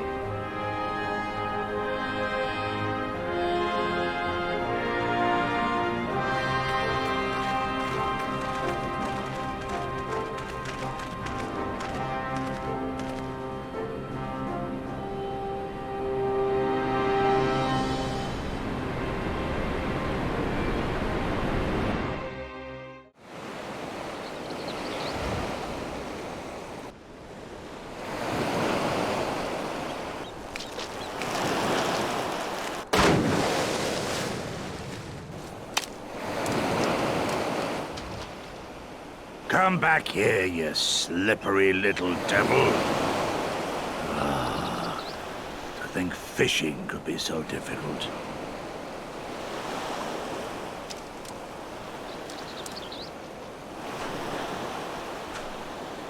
What greater proof of a man's lingering mortality than an empty belly?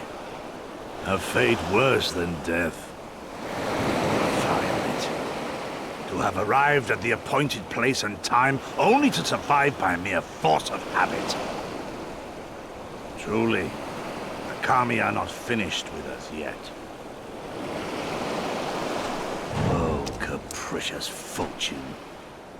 How you test me with this wretched soul.